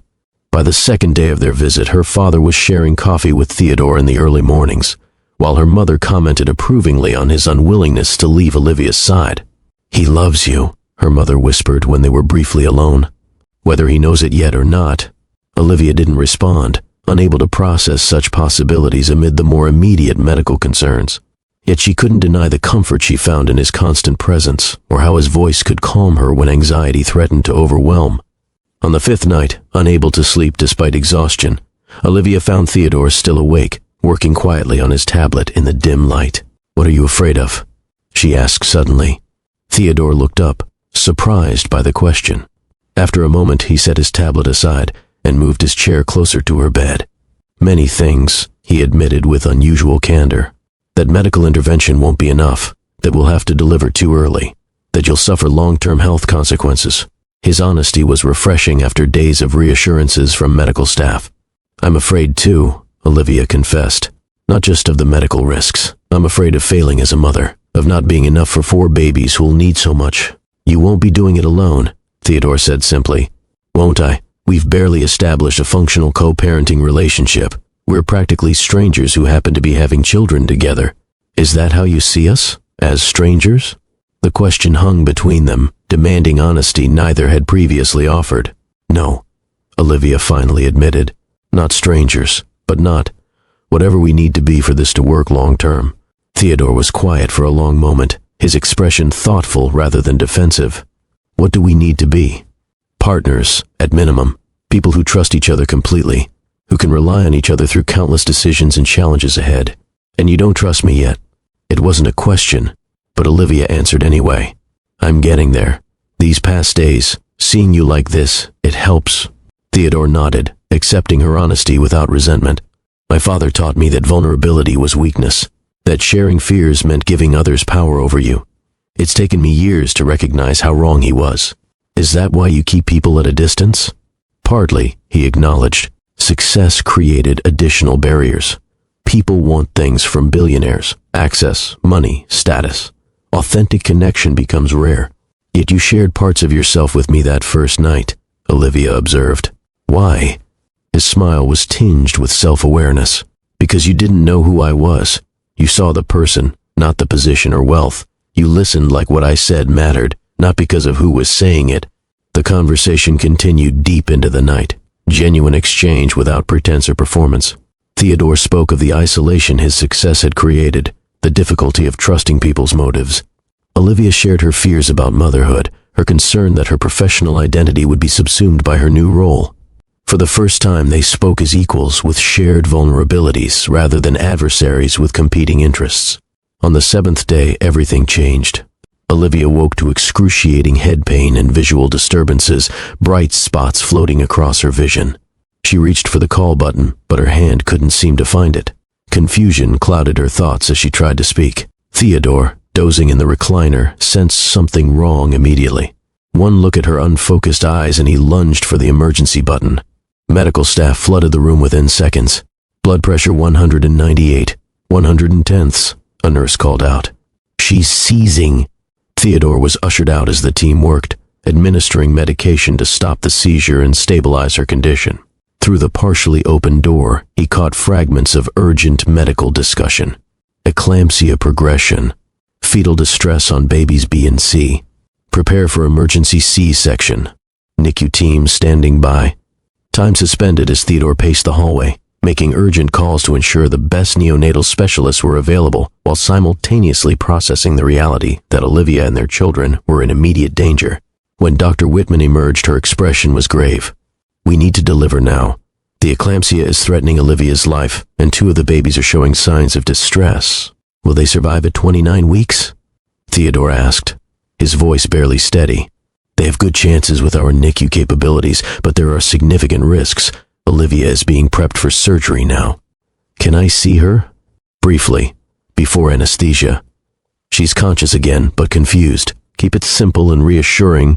Olivia's pale face against the white hospital linens made Theodore's heart constrict.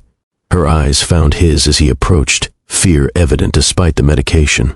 "The babies," she whispered, "are about to meet their mother," he completed, taking her hand. "You've done everything possible to give them the best start. Now trust the doctors to do the rest." "Stay with them," she insisted. "If something happens to me." "Nothing will happen to you," Theodore interrupted, his voice fierce with conviction. "But yes, I'll stay with them every moment. I promise." As the anesthesiologist approached, Theodore leaned down and pressed his lips gently to Olivia's forehead. "We'll all be waiting for you." The next hours were the longest of Theodore's life. He alternated between the NICU, where 4 tiny babies fought for their lives with the help of modern medical technology, and the recovery room, where Olivia remained unconscious longer than expected due to complications from the eclampsia. Each of the quadruplets, 2 boys and 2 girls, weighed less than 3 pounds. Their translucent skin revealed delicate veins, their tiny bodies connected to monitors and breathing support. Looking at these fragile beings, Theodore experienced emotions he'd never anticipated, fierce protectiveness combined with overwhelming awe. When Olivia finally regained consciousness, Theodore was at her side, his normally immaculate appearance disheveled from hours of worry. "The babies?" she asked immediately, her voice hoarse. "Stable," he assured her.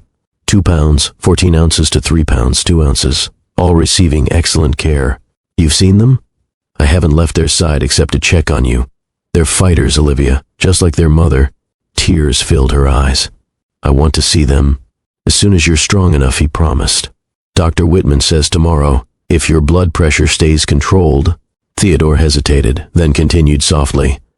I've been thinking about names. I know we hadn't decided yet, but they need names in the NICU records. I have some ideas, but wanted to wait for you. The consideration in this small gesture, his refusal to make unilateral decisions despite the circumstances, moved Olivia deeply.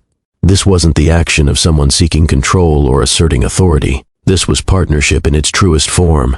Tell me your ideas, she said, reaching for his hand. As Theodore shared the names he'd been considering, each holding meaning related to strength, perseverance, and hope, something fundamental shifted between them. The crisis had stripped away pretenses and defenses, revealing their essential selves to each other. In facing the potential loss of Olivia and their children, Theodore had demonstrated priorities that no words could have conveyed as effectively. Entrusting him with their children, while she was unable to care for them herself, Olivia had taken a leap of faith that transformed their relationship. The following afternoon, a nurse wheeled Olivia's bed into the NICU for her first meeting with her children. Theodore walked alongside, his hand never leaving hers as they approached the 4 incubators arranged together. Oh, Olivia breathed, tears streaming freely as she beheld the tiny beings they had created. They're perfect. Despite the tubes and monitors, despite their premature size, each baby was indeed perfect, complete with miniature fingers and distinct facial features already showing hints of their parentage. This is Ethan, Theodore said softly, indicating the slightly larger boy. He grabbed my finger earlier. Strong grip already. He introduced each baby, Ethan, Alexander, Charlotte, and Sophia, moving Olivia's bed carefully so she could see each one. The tenderness with which this powerful man spoke to these tiny infants revealed a side of himself that few had ever witnessed. When a nurse offered to help Olivia hold the most stable baby using kangaroo care, Theodore supported her with gentle hands as Charlotte was placed against her chest. The emotional impact of skin-to-skin contact with her daughter overwhelmed Olivia completely. We made these miracles, she whispered, looking up at Theodore with wonder rather than the caution that had characterized her previous interactions with him. You did the hard part, he replied, his voice thick with emotion. In that moment, surrounded by the beeping monitors and hushed voices of the NICU, something profound solidified between them. Not romance exactly, but something perhaps more fundamental. A bone-deep trust born from shared crisis and mutual vulnerability. Over the following days, as Olivia recovered and the babies gradually stabilized, they established a rhythm of shared care and decision-making. Theodore arranged for a private recovery suite connected to the NICU, ensuring Olivia could be near the babies while regaining her strength. He learned alongside her how to change impossibly tiny diapers, how to read the monitors for signs of distress, how to provide the gentle stimulation premature infants needed for development. They celebrated small victories together, Sophia being weaned from breathing support, Alexander tolerating his first minimal feeding, Charlotte opening her eyes, Ethan maintaining his temperature without assistance. Each milestone strengthened not only the babies, but the bond between their parents. Late one night, as they sat beside the incubators monitoring the baby's progress, Olivia finally voiced what had been building since the crisis began. I trust you, Theodore. With them, and with me. I'm not sure exactly when it happened, but it's true. The simple declaration represented a transformation neither could have imagined weeks earlier, the beginning of genuine partnership built on shared experience rather than obligation. Theodore's response was equally simple. I will spend the rest of my life earning that trust. The surgical team moved with coordinated precision, a choreographed emergency response honed by years of training. Olivia, semi-conscious through the fog of medication, was aware only of urgent voices and the pressure of hands preparing her body for the C-section that would bring her children into the world far earlier than nature had intended. Theodore, changed into surgical scrubs but required to wait outside the operating room during the initial procedure, paced the corridor with tightly controlled panic. The surgeon's words echoed in his mind. Minutes matter here. Every delay increases risk to both mother and babies. Inside the operating room, the first incision was made at 3:42 p.m. By 3:48, the first tiny cry pierced the clinical atmosphere, a sound barely audible, yet profoundly miraculous considering the circumstances. Baby A is out, the surgeon announced. Male, respiratory effort present. A neonatal specialist immediately took the impossibly small infant to a warming station, where a team assessed and stabilized him for transport to the waiting NICU. The next 3 extractions followed in rapid succession. Baby B, female, good color. Baby C, female, needs respiratory support. Baby D, male, smaller but fighting. At 3:54 p.m., just 12 minutes after it began, the procedure to deliver the quadruplets was complete. 4 new lives now existed outside their mother's body, each weighing less than 3 pounds, each facing the enormous challenge of surviving birth at just 29 weeks gestation. As the surgical team worked to control Olivia's bleeding and close the incision, Theodore was finally permitted a brief glimpse of his children before their transfer to intensive care. What he saw changed him forever. 4 tiny beings, translucent skin revealing delicate veins, faces smaller than his palm, perfect miniature fingers and toes. "They need names," a nurse prompted gently, clipboard ready. Theodore had researched possibilities but had waited, hoping to decide with Olivia. Now, faced with the urgent need for identification in medical records, he chose names embodying what these children would need most: Ethan Strong, Alexander Defender, Charlotte Free, and Sophia. Wisdom. Theodore Reeves had built an empire through calculated decision, making, and emotional detachment. His billions hadn't been accumulated by yielding to sentiment or prioritizing personal connections. Yet, standing before the incubator, containing his firstborn son, Ethan James Reeves, 2 pounds 14 ounces, all his carefully constructed walls crumbled instantaneously. "Can I?" He hesitated, looking to the NICU nurse for guidance, his customary authority replaced by uncertainty. "Can I touch him?" "Of course," she said, showing him how to place his hands through the incubator ports. Gentle pressure. "Talk to him. He knows your voice from hearing it while in the womb." Theodore's hand, capable of signing billion-dollar contracts without hesitation, trembled as he placed one finger against his son's palm. When the tiny fingers reflexively curled around his, something fundamental shifted in his universe. "Hello, Ethan," he whispered, voice unsteady. "I'm your father." The simplicity of this introduction belied its profound significance. In 30 to 5 years, Theodore had defined himself through accomplishment, wealth, and professional identity. In a single moment, these markers of success became secondary to an entirely new designation, father. He moved methodically between the 4 incubators, introducing himself to each child with the same reverent tone. The NICU staff observed with quiet approval as this clearly powerful man shed all pretense of status, focusing entirely on establishing connection with his premature children. When a senior consultant suggested he should rest and return later, Theodore refused with unexpected humility. "Please, I need to learn everything. Monitoring readings, warning signs, appropriate touch techniques. I want to be useful to them." For a man accustomed to delegating tasks to highly qualified professionals, this desire to personally master the minute details of neonatal care represented a seismic shift in perspective. No corporate acquisition had ever commanded such complete attention. No business crisis had ever elicited such emotional investment. As he alternated between the NICU and Olivia's recovery room over the following days, those who interacted with him witnessed a remarkable evolution. The billionaire CEO who entered the hospital, distant, controlled, accustomed to deference, was being reconstructed into someone new, a father who scheduled business calls around kangaroo care sessions, who tracked feeding measurements with the same intensity previously reserved for market fluctuations, who spoke to tiny infants about their progress with unguarded tenderness. Ethan's oxygen saturation dropped again overnight, Dr. Gonzalez explained during morning rounds, 1 week after the births. "We've increased his settings slightly. Charlotte's jaundice is improving with phototherapy, but Alexander developed signs of infection, so we've started antibiotics." Olivia and Theodore absorbed this information together, standing side by side at the incubators. The NICU journey had quickly educated them in medical terminology they'd never expected to learn. Bradycardia episodes, desaturation events, necrotizing enterocolitis risks, intraventricular hemorrhage grading. Each day brought new challenges requiring immediate decisions. When Alexander's infection worsened, requiring a spinal tap to rule out meningitis, they supported each other. Through the agonizing procedure, Olivia explaining the medical necessity, while Theodore maintained a steady presence despite his visible distress. Sophia, the smallest at just 2 pounds 7 ounces at birth, struggled most significantly with respiratory development. When her condition deteriorated suddenly during their 2nd week in the NICU, requiring intubation and mechanical ventilation, Theodore found Olivia weeping quietly in the parents' room. "The neonatologist says she might need surfactant therapy," Olivia explained, medical knowledge making her acutely aware of each concerning development. "Her lungs are just so immature." Instead of offering empty reassurances, Theodore simply held her, providing the space to acknowledge their shared fear. Later that evening, when Sophia stabilized following treatment, they celebrated the small victory together, a pattern that would sustain them through the NICU journey. The medical team noted their complementary approaches to crisis. Olivia's nursing background provided technical understanding that helped navigate complex medical decisions, while Theodore's executive experience enabled efficient coordination with specialists and healthcare systems.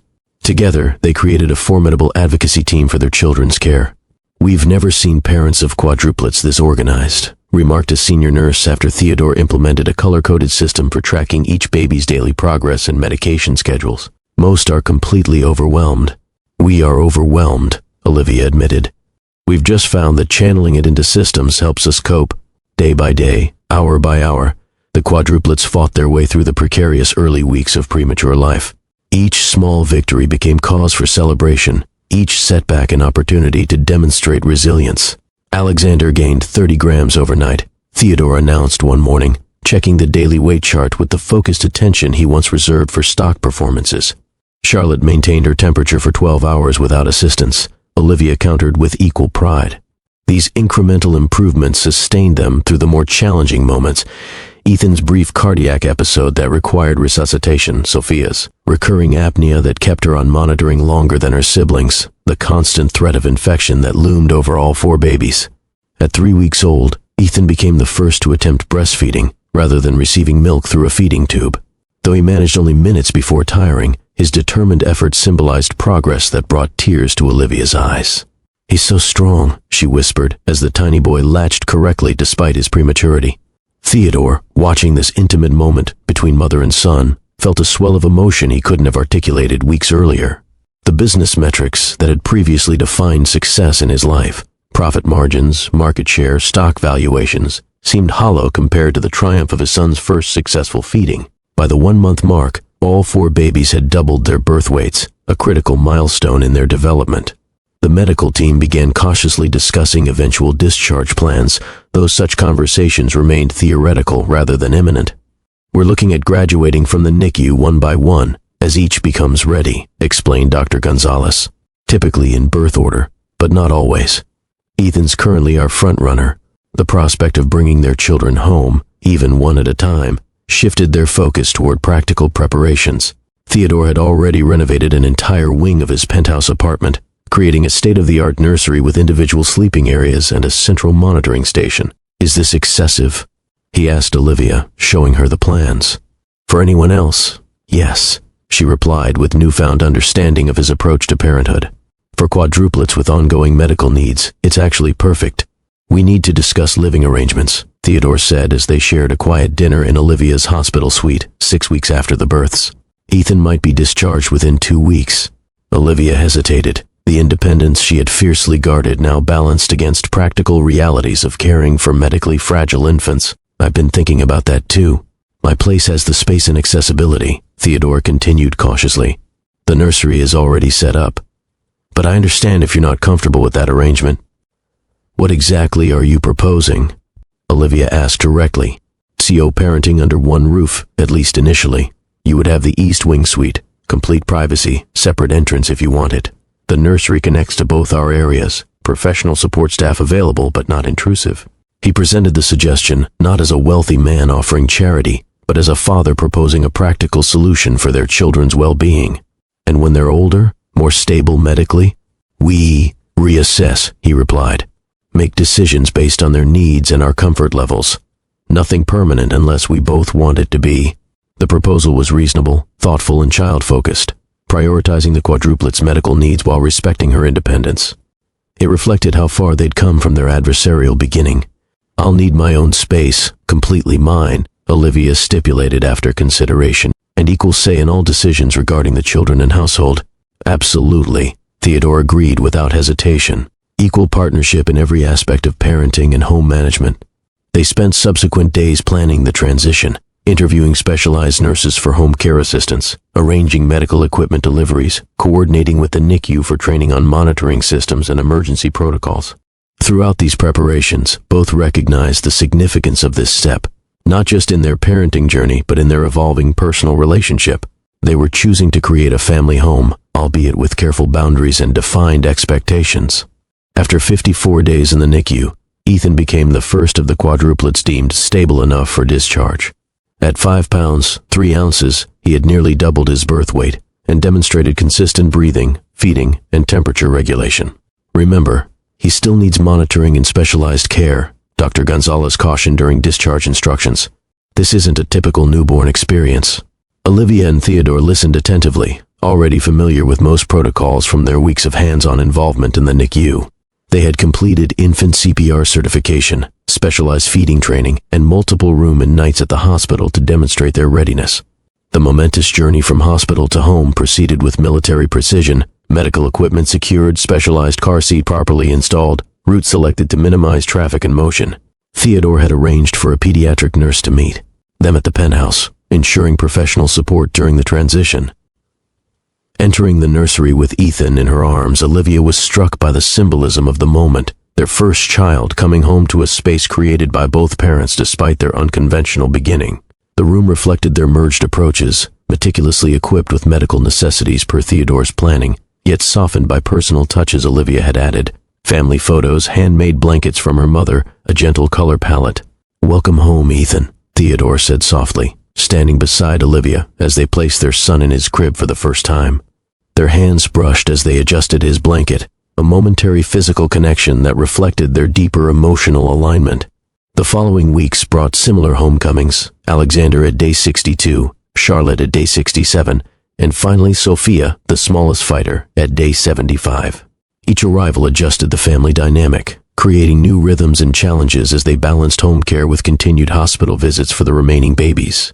"It's 3 a.m. and everyone's finally asleep," Olivia whispered as she entered the nursery's central monitoring area, finding Theodore reviewing data on each baby's overnight vital signs, including the night nurse. "You should rest too." 2 months after Sophia's homecoming completed their family circle, they had established functional routines though. Normal remained an elusive concept. Their days revolved around medication schedules, therapy appointments, feeding sessions, and the constant monitoring still necessary for babies born so prematurely. "I will," Theodore promised, though they both recognized the unlikelihood of this claim.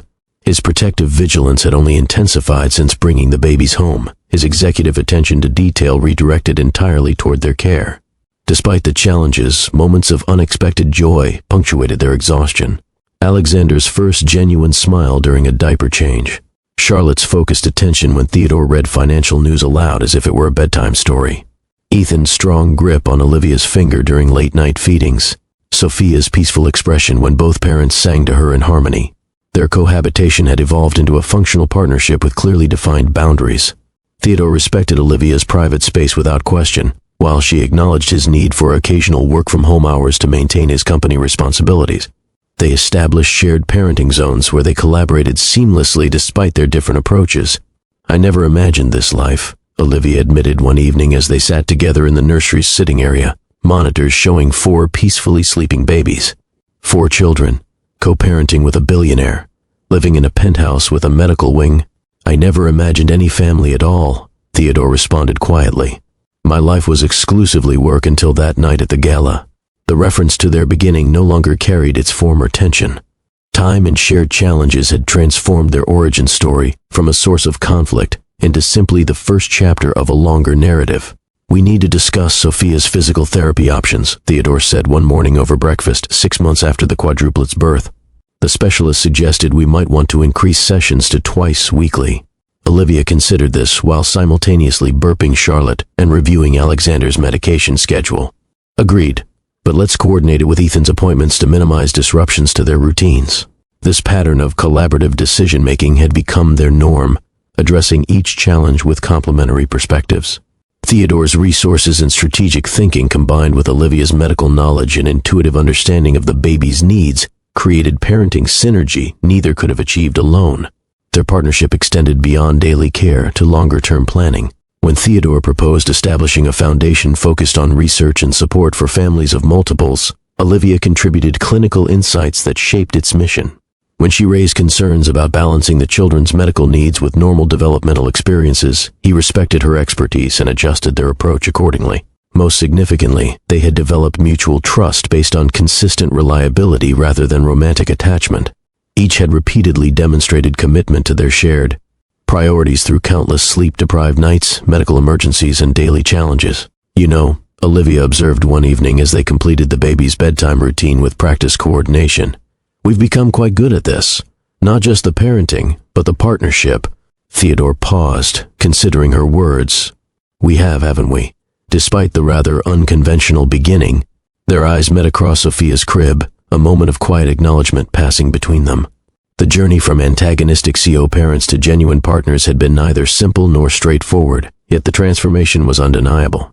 As they stood together watching their children sleep, both silently recognized that something new had been built from necessity and circumstance, a foundation potentially strong enough to support whatever might come next in their unexpected shared life.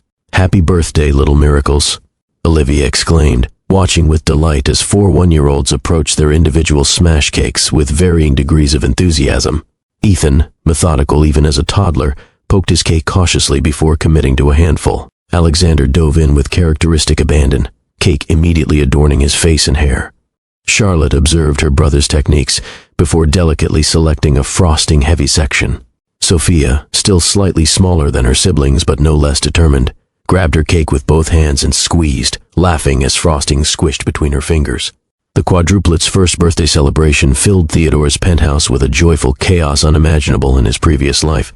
Where once sleek minimalism had prevailed, evidence of family life now dominated. Developmental toys organized in color-coded bins, baby-proofing on every sharp edge, framed photographs documenting 12 months of remarkable growth. "Remember when we brought Ethan home?" Olivia murmured to Theodore as they stood together, watching their children explore the messy delight of birthday cake. "How fragile he seemed, how terrified we were." Theodore nodded, his hand resting comfortably at the small of her back. 3 pounds of determination and fight. Now look at him, climbing everything in sight. The transformation wasn't limited to the children. Observing Theodore now, relaxed in casual clothes, confidently handling frosting-covered toddlers, laughing freely, few would recognize the rigid, emotionally guarded CEO of a year earlier. Parenthood had softened his edges without diminishing his strength. Olivia, too, had evolved, her fierce independence balanced by newfound comfort with interdependence, her professional identity expanded rather than diminished by motherhood. The woman who had once hesitated to accept help now moved confidently between roles as mother, healthcare innovator, and partner.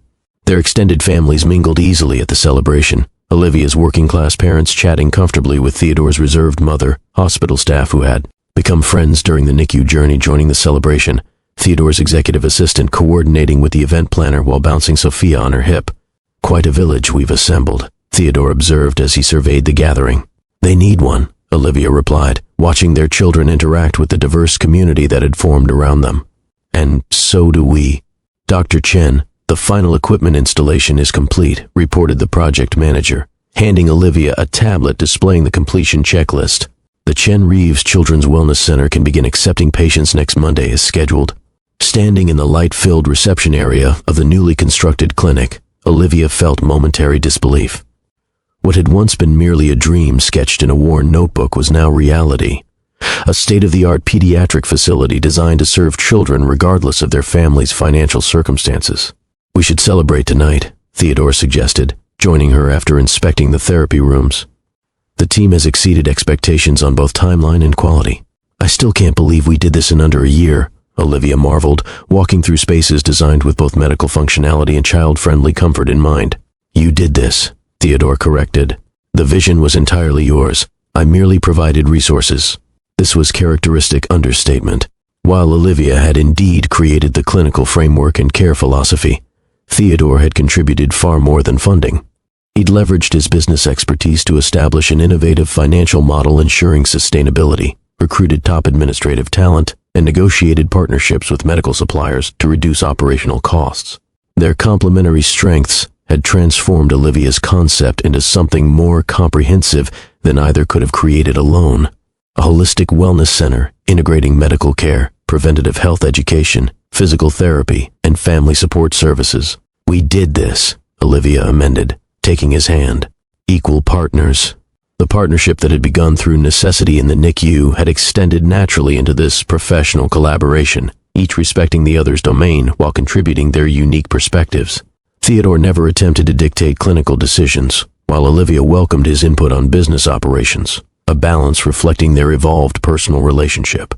As they walked through the completed facility, They passed a wall bearing the clinic's mission statement, featuring words they had carefully selected together, providing exceptional care for all children, recognizing that true healing embraces the whole child and supports the entire family. The transition from pragmatic CO parents to something deeper had progressed so gradually that neither could identify precisely when it began.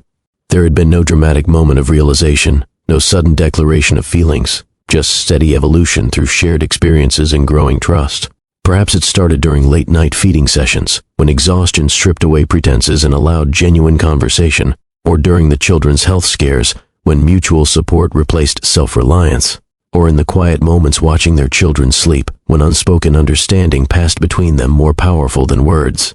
Physical boundaries had softened incrementally. Theodore's hand on Olivia's shoulder during difficult pediatrician visits, her head resting against his chest while reviewing medical updates, tentative embraces following parenting triumphs that eventually lingered beyond congratulation. Their first kiss had happened naturally one evening, after all 4 children had finally fallen asleep following a particularly challenging day.